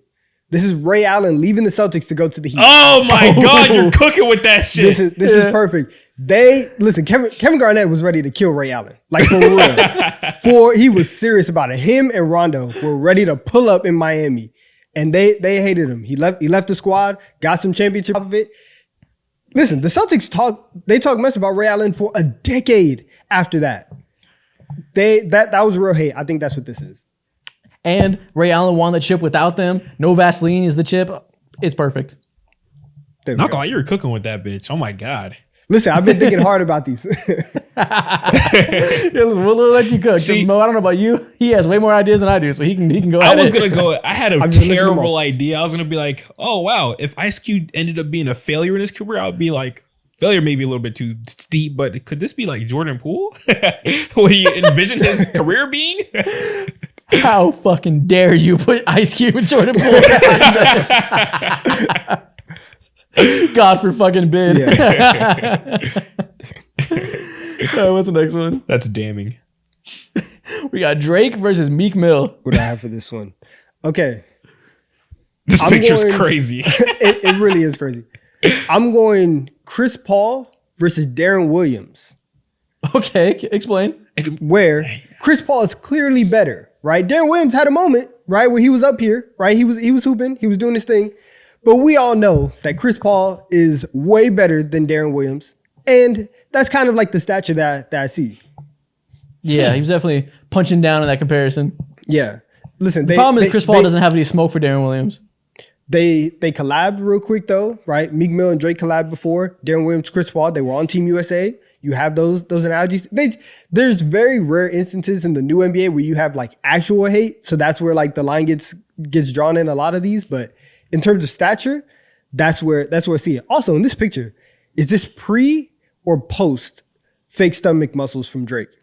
Oh, post for sure. This Post is for post? sure. Yeah. That's tummy okay. tuck Drake for sure. Yeah. Okay, I got you. Is this like Luka Doncic hating Devin Booker? Huh. Explain. And bouncing his ass out of the playoffs and dramatic Elaborate. crashing. They were going at it. Everyone's like, "Oh, they're both so hot right now," but we know Luka's way better. And then Luka backhands Devin Booker out of the playoffs in the most demoralizing way possible in an elimination game. Possibly. I have a comparison. That is true. Go ahead. Could this be James Harden and Dwight Howard? Explain. Because there was bad blood between the two as well. They were together for a little bit, of course, and Dwight doing Dwight things. More post touches and shit like that. Fall out bad, and there's been nothing but pure static for them between the two still too. Is it Kobe and Dwight Howard? Is it just Kobe and everybody? Yeah, Kobe is king of NBA static. No, I like that one. Yeah, that's good. I like that. Fucking Dwight Howard, man. Dwight Howard is such a Meek Mill. Yeah. That makes total sense to me. Yeah. All right, what's next? Jay-Z and Nas. This is clearly if we ever got a Kobe versus LeBron final, this would be it. This would be it. You have on one hand the guy who has risen to arguably be the GOAT. Jay-Z is LeBron. And then you have the other guy who's like the rapper's rapper, the hooper's hooper, in Kobe and Nas. That's what this one-on-one is. Interesting. How we feeling about it? Is that accurate enough? I see the vision. I'm just trying to figure out who's who between that because Nas is the more talented one. LeBron's the more talented one. Like, which way does it go? I mean, Well, I think here's the thing though, right? If people are saying like, oh, this guy is like a rapper, and you're looking at it in 1996 terms and 2001 terms, right? Everyone's like, nah, like Nas he's really like that. So that's kind of the same way that people talk about Kobe, where it's like, I don't care about everything that LeBron does. Like, Kobe's like Kobe's a hooper. Like, it's like that. Yeah, I feel like one of those is a lot smarter than the other side. I'll leave it. I'll leave it out there which one I think is more right. But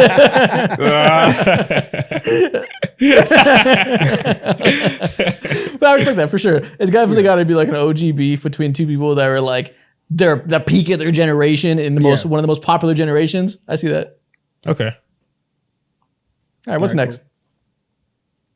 Pusha T versus Drake. Okay, stay with me. This is beef. Listen, this beef was completely defined by the gossip that was told, right? Yep. Pusha came out, said, you're hiding a child. Everyone's like, oh, that's crazy, right? Just talking reckless. Kevin Garnett talked reckless to Carmelo Anthony and described an encounter with Lala Anthony. Just talking mad reckless. Choose your words carefully. Exactly. Oh my God. Kevin Garnett was talking reckless. And I'm going to leave it at that. If you want to know what he actually said, go Honey look it Nut Cheerios. I'm sorry, I couldn't resist. Yeah, that's probably a good comparison between just vitriol. I don't know if anybody's ever had like a revelation in beef like Adonis. So, but it's also you got to think about it. A one-sided beatdown where the other person didn't even want to respond. Where have you seen that before? Ooh, one-sided beatdown.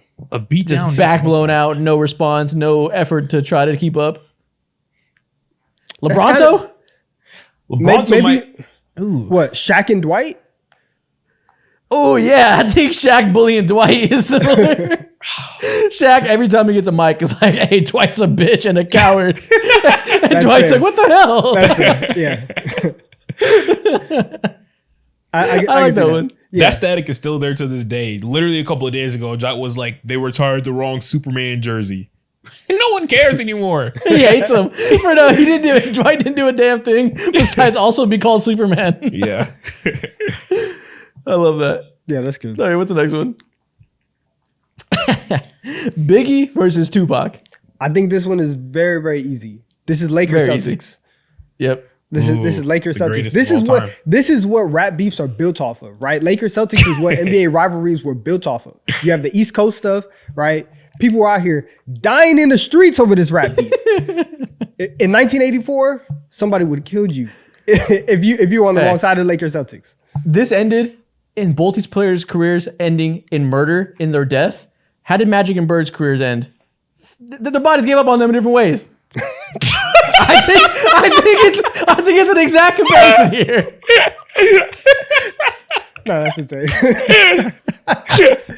But it's very fair. Yes, I agree. Your All point is four of not, these your people point is could not not wrong. It's physically just crazy. continue. It's perfect. Point is not wrong. It's just crazy. But yeah, this is Lakers Celtics. Yeah, Magic and Bird, clearly. One was the charismatic guy from the West Coast. One was the highest skilled guy from the East Coast that had the East Coast fan behind him. It's so easy. I can't get over that. Bodies gave up on him. There we go, man. Shout out the history of NBA rap beef. Oh my god, bro. That's good. Hey, Nikola Jokic just won MVP officially. Surprise, surprise, surprise. In Nice. 4 years. Next thing we're gonna do, let's shift to basketball. You know, we've been doing a series of each of us giving a top 10 in something. Last one we did was Donovan giving his top 10 jerseys in the league right now. I gave my top 10 players and Mo gave his top 10 point guards. I'm going to tell you guys my top 10 centers in the NBA right now. And I want you guys to react. Let me know where I'm right, where I'm wrong, all that. Okay. Sounds fair. Honestly, it's a pretty hard position to rank, given the young guys that have thrown themselves into the mix. Not really. Yeah. Oh, you don't think so? Nah. Nah. There's some players that are certainly better. So let's see Okay. your list. Okay. So real simple. These are my top 10 centers in the NBA. First honorable mention at 11, I'm going Kristaps Porzingis. Because at 10 and 9, I have Jared Allen at 10 and Alperen Sengun at 9. Alan Sengun. Okay. I can get behind that. Yeah. I You can put get behind KP above either one of these guys. I respect it, but I just went towards those guys for different reasons. Okay. Okay. I can Yeah. definitely, with how consistent Jared Allen has been, one of the more underrated centers in the entire NBA, I could rationalize putting him over Kristaps. But I like it. Yeah. He's a legitimately great defender, and KP's a very good defender. And if you want to give it to him because of spacing makes you that tiebreaker, that's fine. But I think Jared Allen's a legitimately great, impactful defender. And while he's not a shooter, I think offensively he brings a lot as a finisher. That's really valuable. Yeah. Yeah. Passing is a little bit underrated too. He's not a complete, he doesn't play basketball with mitts on his hands, bro. I like it. And Sengun at 9, he's just obviously extremely skilled offensively. Yeah. But he can't be any higher than 9, I think, because the defense isn't particularly impactful. Yeah. Keep it I'm going. good. I'm good with that. I'm good with that. Okay. Then at 8, I have Chet Holmgren, and at 7, I have DeMontis Sabonis. See, I was interested in where you were going to do that. I would flip them. Wow. Listen, I would flip You know them. goddamn well I would flip them if I was talking about who I want on my team. But I think I have to give Sabonis credit for the season he had, even though I think Chet is more impactful to winning basketball. But when you're talking about their talents, what they've proven, what they can carry for a team, Sabonis deserves a nod. But by this time next year, I think Chet's going to have their role. See, I don't. And the fact that you can look at these two players and say, yeah, his numbers are good. He did play well, but he's more impactful. You have to go with the more impactful guy. We've talked so much about just how much of a ceiling having Sabonis be your second best player puts on your team. OKC got Chet Holmgren and went from the play-in to the 1 seed. Immediately. Yeah. He is genuinely impactful and is going to be one of the alright, best centers in the league.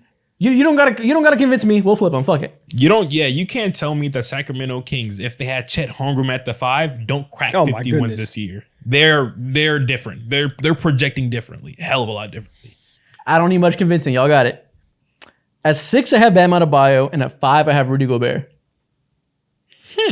6. This was hard for Bam. me. Bam's a little more offensively skilled, but I think Rudy Gobert is just so transcendent defensively, and we're seeing it this year when he finally has good defenders around him. He makes you immediately the best defense in the league.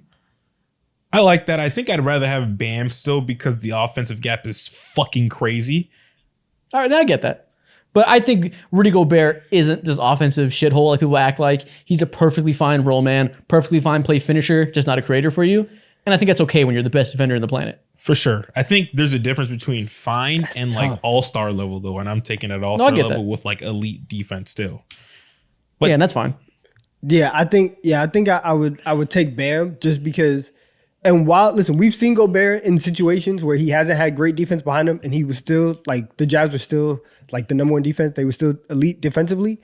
But if you don't have perimeter defenders like the Timberwolves have right now, I think it would be easier to make a good defense around Bam. I don't think that's true at all. I think if you put Bam on those Jazz teams, they'd be much worse defensively. Bam is great defensively. This version He's of not Bam? like Gobert where he can make up for everybody's mistakes around him with sheer size and length and IQ and ability to do everything like that. I don't think Bam's that kind of defender. But that'll make that offense a hell of a lot better too, though, for being real. I guess. I mean, yeah, he's a better offensive player than Gobert by a wide margin, so I understand that. Give and take. Okay. At 4, I have Victor Wembanyama. Okay. Nice. Perfect They're placement. going to call me a glazer. They're going to say he's too high. Shut up. You're wrong. You'll shut up. I'll just leave it there. Let's At move. 3, I have Anthony Davis. Anthony Davis. You have one more year. This was it. Yeah, Wemby's soon coming for that spot. I'll tell you that. Yeah. But for now, AD is clearly better. Yeah, for sure. All right. And obviously, at 2 and 1, I have Joel Embiid and Nikola Jokic. Yeah, that's no doubt. Okay. Perfect That's- list. that's no doubt. Yeah, not this- perfect this- list. Fine list. Fine list. Yeah, decent. Yeah. Decent list. I had Bam over Gobert when I did this a few months ago, but I just feel like you have a really high ceiling when you're led by Rudy Gobert and you build around him adequately. I think that level of truly some of the best defensive interior we've ever seen in NBA history can take you really far. Yeah. Okay. I just have a little bit of offensive bias. I just need you to be able to make a jumper, and like Why? I would like that on my team. I would like for everybody to be offensive threats if possible, and if you can still get elite first team all defense level play from this guy, and he can make an 18-footer. Yeah. I think I would like that over Gobert. I get that. I respect that. If I'm building a team, I'm perfectly fine with one guy just being an elite roll man and finisher at the rim. Then we have 4 other offensive skill players around him, like we see with the Timberwolves. Yeah. I'm perfectly fine with that guy just focusing on his role. If Rudy Gobert is going to be hitting almost 90% of his free throws, then I'm perfectly fine with that. This list is okay, especially if Rudy Gobert is doing this shit right now. Yeah, perfect. There we go. Next thing we're going to do should be something also hilarious. We are going to have you guys guess the NBA player by their voices. Oh, shit. So Oh, I have my like God. sound bites from interviews of players talking, and you have to just hear that and tell me who you think this player is. I don't know if this is going to be easy or incredibly difficult. No idea, but it should be interesting. Okay, let's try it. Let's lock the Oh, fuck look out in. here. I know I gotta lock in. Everybody, be quiet. Real simple. Guess the NBA player by their voice. First off, player 1. You know, I don't even play for money. You know, I don't even care about that bonus. To be honest, it's just about my legacy. He doesn't even play for money. It's just about his legacy. Donovan, do you know who this is? Wait, I'm sorry. Let's run that back one more time. I need to hear this. You know, I don't even play for money. You know, I don't even care about that bonus. To be honest, it's just about my legacy. Okay, Man I cares got about it. his legacy. He'll die for this shit. I got it. Who is this? I got it. See, this is a. Okay, I think I know the accent. I think this is a French accent, Okay. and it doesn't sound like a young Frenchman. It sounds like an old Frenchman. He been Is through this it. Frenchman. Is this Rudy Gobert? This is Rudy Gobert. Back when he didn't make the All-Star game and he was going through it emotionally because of it. He needed that shit. He would die for this shit. An all-star appearance? Really, Rudy? You really wanted to catch some lobs. I feel you. This is his legacy, bro. He doesn't play around. The man was gonna play 7 minutes in the All-Star game. Just go on vacation, fam. You're good. No, I respect it, man. He cared. I respect it. Make an All NBA team. Have a week off. You'll be okay. All right, so you guys are 1 for 1. Next player. We got player 2 here. Listen, these are going to get harder. And then shots started falling, playing the right way, kind of just trusting each other. Oh, I got that. Who the hell is that? I got that easy. How? Who was that? Listen, is that Jalen Williams? This is J-Dub. I was going to say, is sir. this TJ McConnell or what? Like, who is this? No, sir. That's TJ McConnell. Yeah. That's a dog. That's a It dog. sounded really corporate. That was like a very highly touted answer. But I'm like, what the fuck? I never heard that. That's crazy. This man is eloquent. Yeah. Okay. I like it. That's J-Dub himself. 2 for 2. You guys are killing it so far. Okay. Actually, Donovan is. Mo is Donovan's in the scaring blender. me right now. I'm not gonna lie to you. I watch Okay, pressers, next up. man. I do my research. Player 3. It was on our mind in the sense of every game matter. You know, if we want to be in a good spot with the standings, we got to win every game. It's a little bit harder. Sounds like a very generic voice. Bro, who is this?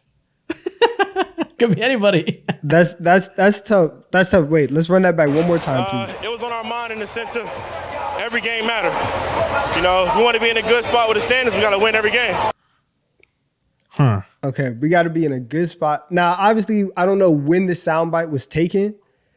I low-key feel like I hear Dame in this, but I think, but I don't necessarily That's hear not a like bad the West guess. Coast. I know, but I don't hear the West Coast. I don't know if That is not an Dame. Oakland accent. Huh? Okay. I know. That's why. Could I have a this is- guess? Okay, go ahead. Okay. Might be the worst guess of all time, but fuck it, because I ain't got shit. Is this Scotty Barnes? You know damn well it's not Scotty Barnes. That's not Fuck, Scotty bruh. You know damn well that's not Scotty Barnes. I'm throwing shit at the wall right now. It's not. You'd spot Scotty Barnes' voice from a mile away. This guy, star player, highly drafted prospect, very famous prospect. Can we hear it one more time? Play it again. One more time. It was on our mind in the sense of every game matter. You know, if we want to be in a good spot with the standings, we got to win every game. Yeah, this is so hard. This is so hard. Who is this dude? I love. First off, I love this game, but this is insanely hard. I Yeah, have one no more idea. guess. One more guess before you give up. Yeah. Yeah. It was on our mind in the sense of every game matter. You know, if we want to be in a good spot with the standings, we got to win every game. Fuck. And he last ditch Hail Marys? Say, I feel like it might be okay, someone in the he's- Western Conference. I All right. okay. I'm a just. He said highly touted prospect. Is this Paolo Banchero? Incorrect. This is Zion Williamson. Oh my god. Wow. Yeah, no clue. I said someone in the West. I was the closest. Fuck. There you go. Shut up. Yeah. You narrowed it A down win is a halfway. win. That's tough. Okay. All right, next player. Babe, I win. I Player watched. number 4. Love my ice cream bars. I'm a big ice cream guy. Ew. Why are you selling that in my why are you talking like that in my ear? Ice cream Play it again. bars. I love my ice cream bars. I'm a big ice cream guy. This dude gotta be light skinned. He gotta be light skinned. Guy. My big ice cream guy. He gotta be light skinned. I love ice cream. Could this Talk about potentially future. be? Oh Exactly. Go ahead. wait, could this be Jalen Brunson? That's not a terrible guess, but it's not Jalen Brunson. Damn. I see what you're hearing though. Bro, this is okay. Yeah, listen, the first 2 rounds were just easy. We're cooked. we're cooked. We might not be Wait, as good as okay, we is- thought. I love my Go ahead. Wait, ice start cream again. bars. I'm a big ice cream guy. I'm a big ice Big cream ice cream guy. guy. Where are you finding these clips? Is this an Eastern Conference player? I feel like it is. This is a Western Conference player. You were onto something when you said he's light skinned.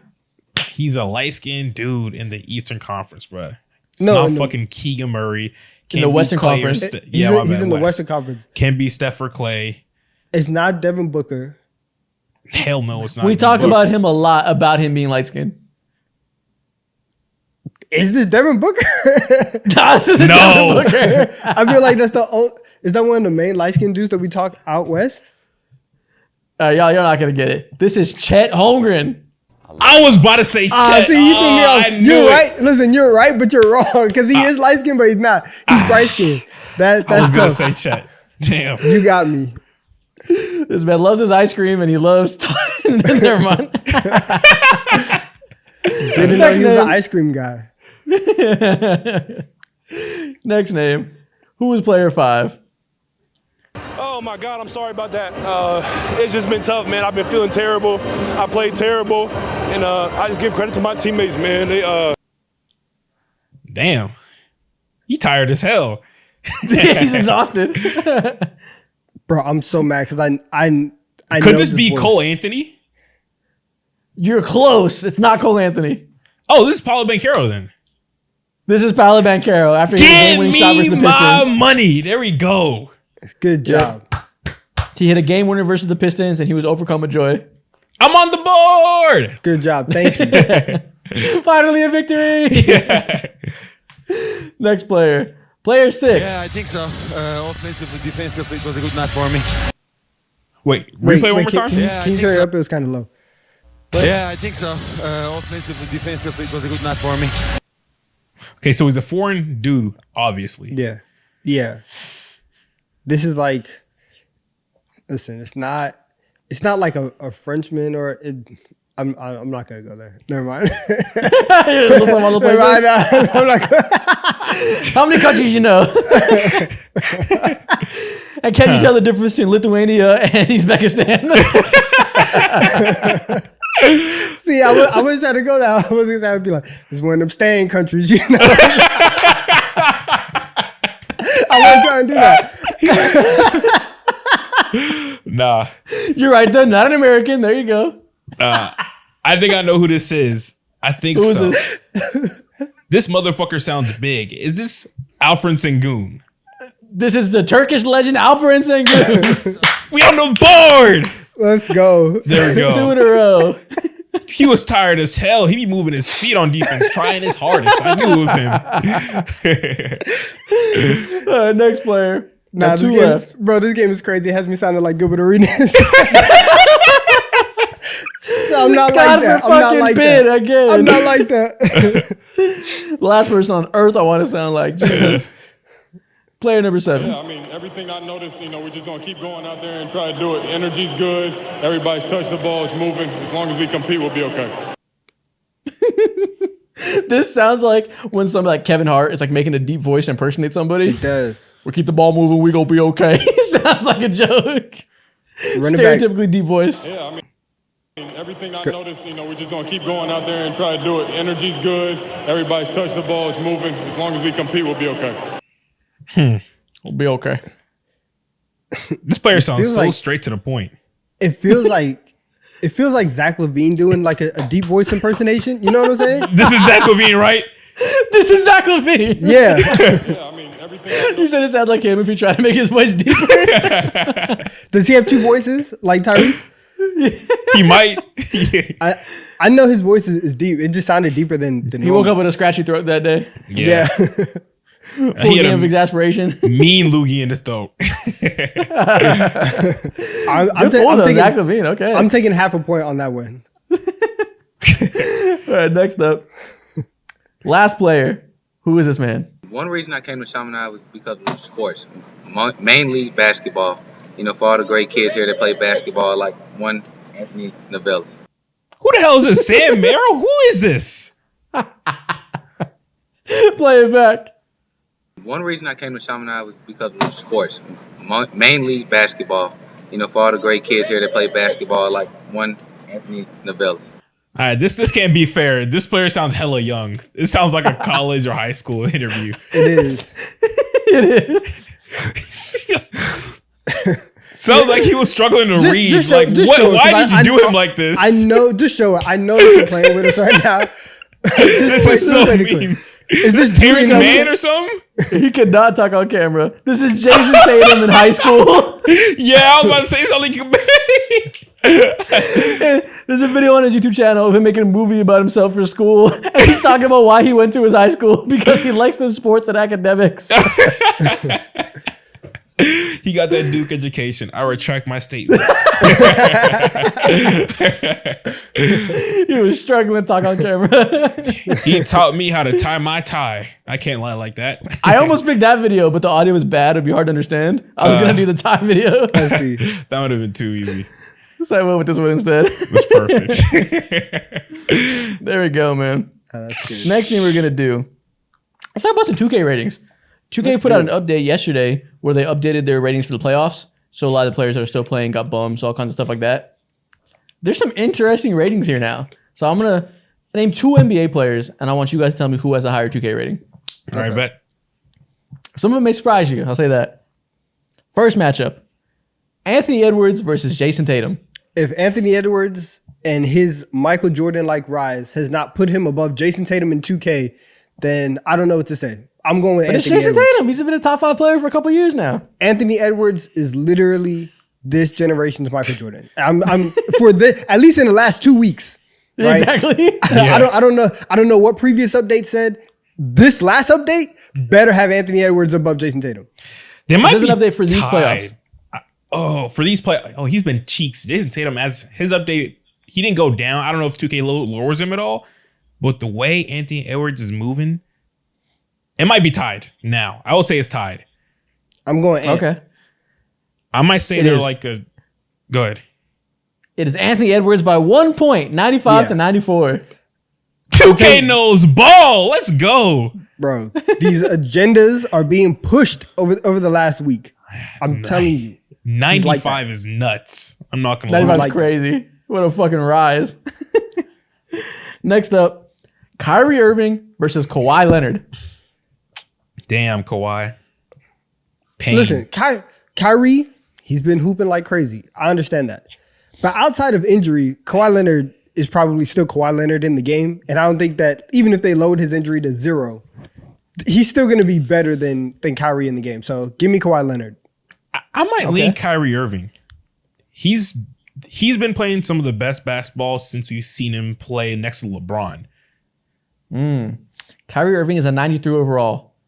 Kawhi Leonard is a 92. Wow. Damn. Shout out to Kyrie. Listen, Hey, 2K said the best ability is availability. Yeah. They lowered his ass. Okay. Next one. Shout out 2K. Jalen Brunson versus Steph Curry. Oh, no. Please, listen, I understand Jalen Brunson's been doing historical shit, but don't match him up against Steph. God, this is gross. I'm leaning Steph regardless. I'm going Jalen Brunson. Oh, hell. 2K, please don't do New York this bias? shit. I will delete this game off know. my PS5 right now if As that's you know, true. I'm going to say that they're tied. Tied, okay. Can't be. Yeah, listen. Sorry to disappoint your Knicks heart. Stephen Curry is still higher by 1 point. But Jalen Brunson's a 94. Who the fuck is thought? 94 is nuts. Wow. 94 overall? That's fucking unstoppable. What a rise. You love to see it. From second round pick to 94 overall. Been trying to tell y'all, Jalen Brunson over Jason Tatum. Come on. They're fucking tied now, so that's crazy. Come on now. All right, next one. Victor Wembanyama versus Rudy Gobert. Oh, this is Wemby in a heartbeat. This is Wemby Really? still. Yeah, rookie of the year. Nah. What? It's still going to be Rudy. What attributes does Rudy have higher than Wemby? Other than maybe shot blocking, even though Wemby's a better shot blocker. All I'm saying is they're probably, listen, 2K is probably like the rest of the world where they don't understand that Wemby's already like that. He's already that guy. Listen, the first update in next year's game, he will 100% be better. I think Rudy is still better than Vic in 2K. Bunch You of thought nematodes wrong. run 2K. You thought wrong. Wemby is 3 overall points higher than Rudy Gobert. Oh, they know ball? Yeah. He runs faster. I'm jumps not buying the higher. game again. Better at blocking shots. He's a better shooter. Handles the ball better. Passes better. He just does basketball better. Okay. I like Nice that. way to put it. Yeah. I like that. Next one. Let's do some teammates. Chet Holmgren versus J-Dub. Thunder on Thunder This one's Crime. tough. I don't like this one. Give me Jalen Thunder on Williams. Thunder Crime. Give me Jalen Williams. I have no why is that? reasoning. I have no reasoning. I'm just they're both like they feel so significant to the Thunder right now. They're both amazing. I have no reason to pick one over the other. So I guess give me J-Dub just because he's been in like I don't know. It might be I'll just take Chet. J-Dub. Because I don't know if 2K realizes how good J-Dub is, but they definitely should realize how elite Chet's defense is. This is tough. You think the defensive stats put him over the top? Yeah, I think Chet's defensive tangibilities puts him over the top for sure. That's good thinking. You're still wrong as hell. J-Dub is 1 higher. Yeah. Wow. That makes sense. 1 point. They respect the bucket getter. Also, shout out to J-Dub being an 88, like very close to a 90 overall. That's fire. Second year? That's ridiculous. That's fire. More. Put him up higher. It's not high enough yet. So you wanna make 91? him a 90? Something like that. Get it out of your mouth. All right. Oh my God, that's gross. Whoa. You said 90. Whoa. Get out of Out of here. nowhere. It's out of nowhere. Get it out of my 90, what? Get out of here. Get out Damn. of here. All right, next matchup. Trae Young versus Tyrese Maxey. I might throw up. You know it's Tyrese Maxey. For what? Why? What did he do? Plays with Joel Embiid. He's better. At what? Basketball. What do you mean? Like what are we talking about? Yeah, right. What? Go ahead and say it. You know it. 2K don't fucking rock with Trae. That's all it is. I'm going with Tyrese. I'm still going Trae, regardless. Split decision, huh? Ain't no split decision here. Oh wow, that was quick. That's crazy. I keep that shit on me right now. Don't fuck with me, boy. Voila. I got it on me. It's only right you guys are split down the middle because this is our first tie. They're both in 89. Trae Young not a 90? How the mighty have fallen. Recency bias is a motherfucker. Bad year. It's all right though. It's all right. It's 2 years. It's 2 years a recency bias. Ooh. 2 years. Ooh. It's the Hawks. We're I'm talking about Trae Young right now. No, the Hawks have Trae Young's PR in the toilet. It's crazy. We need to free him and get him to another franchise. Terrible ass organization. Pain. Maybe we get him in a Lakers jersey. I don't know. All right. Next matchup. Klay Thompson versus RJ Barrett. Oh man. RJ has been hooping ever since he got traded to the Toronto Raptors. Completely different player. True. But also, Klay still has like a 98 3-point rating, so that carries him. I get that. But I think that RJ Barrett has always been a great player in theory. And that is why he's going to be great in 2K. So I'm going to go with RJ Barrett. Okay. I still might lean with Klay, but I don't feel good about it at all. Okay, real quick. What are these though? Like, Mo, what do you think the ratings are? Like 83, 84? I was leaning like Klay might be at 83, 84 absolute max. Yeah. Okay. You guys are real close. RJ Barrett's an 83. Klay is an 82. Yeah. They're calling you Wash Klay. What are you going to do about it? Oh my God. He's going to run to Disney. He's going to Orlando. So to get paid, that's what he's going to do about it. He's going to sit down and cry amongst his riches. He doesn't give a shit. His legacy can't go down like this, bro. He don't even rock like 2K, so who cares? Oh, I promise you he does not care. You asked him about this? He's like, get out of my face. I don't play video games. He's not going to care at all. He said he'd be calling out. He's going to be like these. It's like, get away from me. 2K? What about 20,000 points? 20K? He's going to start saying shit like that. All right, that's the end of that segment. Last thing we have to do today before we get out of here, we're going to talk about some NBA trades and how well they've aged. You know, a lot was said about the Rudy Gobert trade when it happened. Different tune now that the team is unstoppable. So I'm going to list you a bunch of NBA trades, and you guys let me know if they've aged well or if they were a mistake in hindsight. Got you. So, yeah, you just said that. Aged well or it was a mistake. That's the two things we're judging. All right, bet. First trade, Rudy Gobert to the Timberwolves. Woo. I mean, it's aged well, partly, and I guess big part, because Anthony Edwards is just taking the leap into superstardom, and so it makes everything else look good. But coming into the season, we thought that this team was going to get blown up after a year and a half. So shout out to them. What did they prove us wrong? Exactly. This aged like fine wine. The bet they made was that Cat could play the 4 and Anthony Edwards can be a top 10 player. Last year, neither of which were the case. Now, both are working perfectly, and this trade, the logic made perfect sense now. Tim Conley is a mastermind, bro. What can we say? Now, giving up Malik Beasley, no one cares. Patrick Bev, no one cares. Walker Kessler, good player, still don't care. Vanderbilt, don't care. And the other dudes still do not care. The picks hurt a little bit. Yeah. It's a lot of picks. But if they're able to reach a finals, which is a real thing, this trade is aging like wine. 100%. It needed more time for it to make sense and for the vision to become clear, but now it's as clear as ever. Yeah, I agree. Leonardo, I'm sorry, man. Leonardo? I'm pretty sure it's Leonardo Balmero. I think that's his name. If it's not, that's so bad. I don't know who that is. It's a dude Next in the up. trade. Is it Leandro? Or Leandro. Maybe it's Leandro, actually. Either one of them. Donovan Mitchell to the Cavs.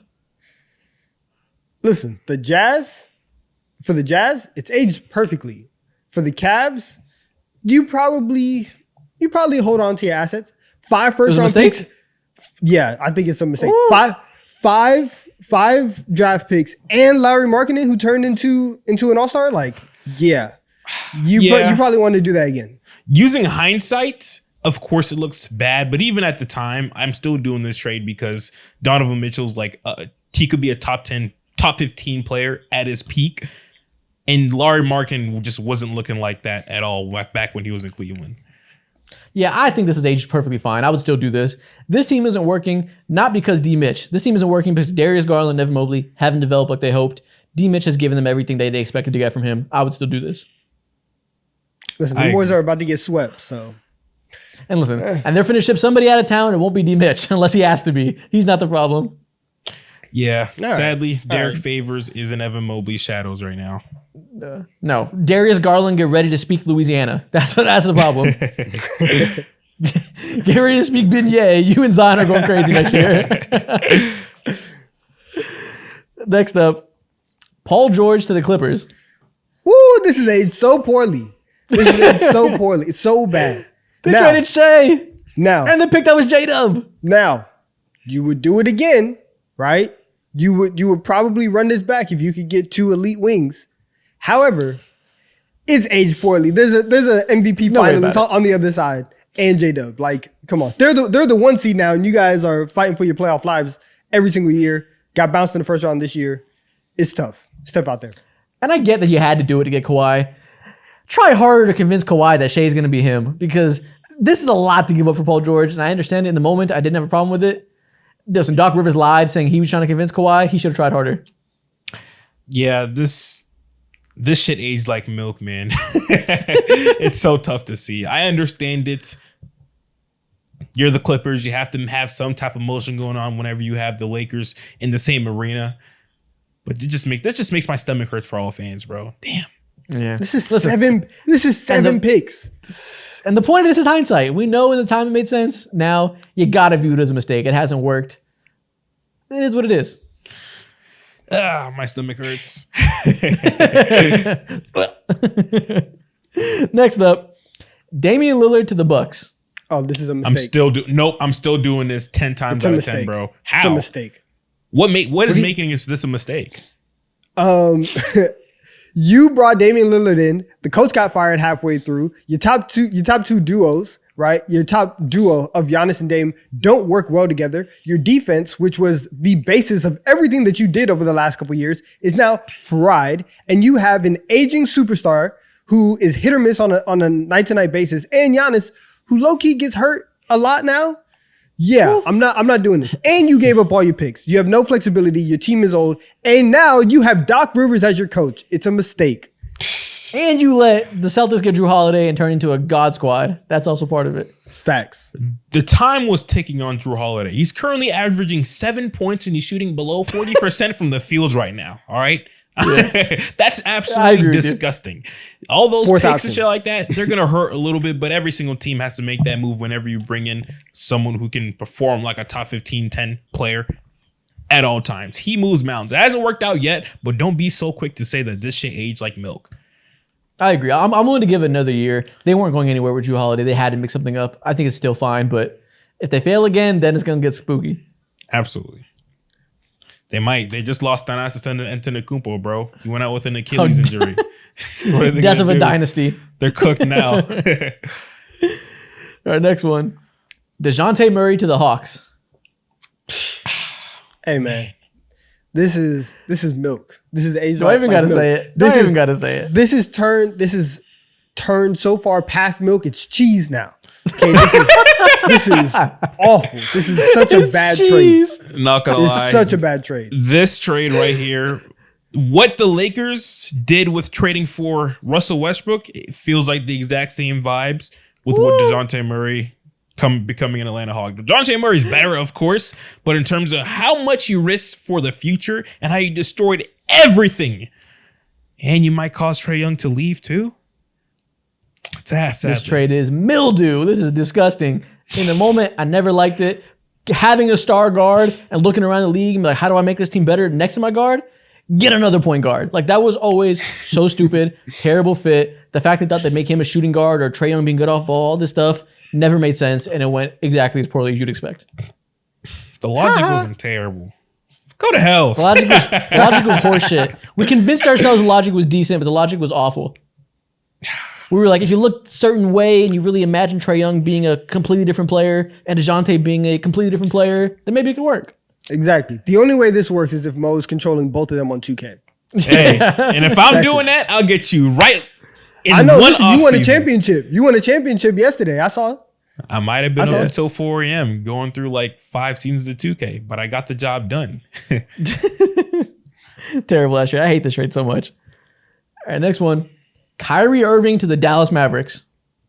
This is a great trade. They got him on a discount because of all of the extracurricular off-court stuff. But Kyrie has played some of the best basketball we've ever seen him play.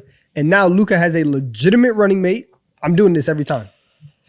I agree. Dude, I cannot express how lucky the Dallas Mavericks are that Kyrie Irving crashed out as hard as he could in Brooklyn. If they weren't able to get this star for cheap, I don't know how they would have kept Luka happy. They are blessed that he ruined the Brooklyn Nets because this is the perfect trade for them now.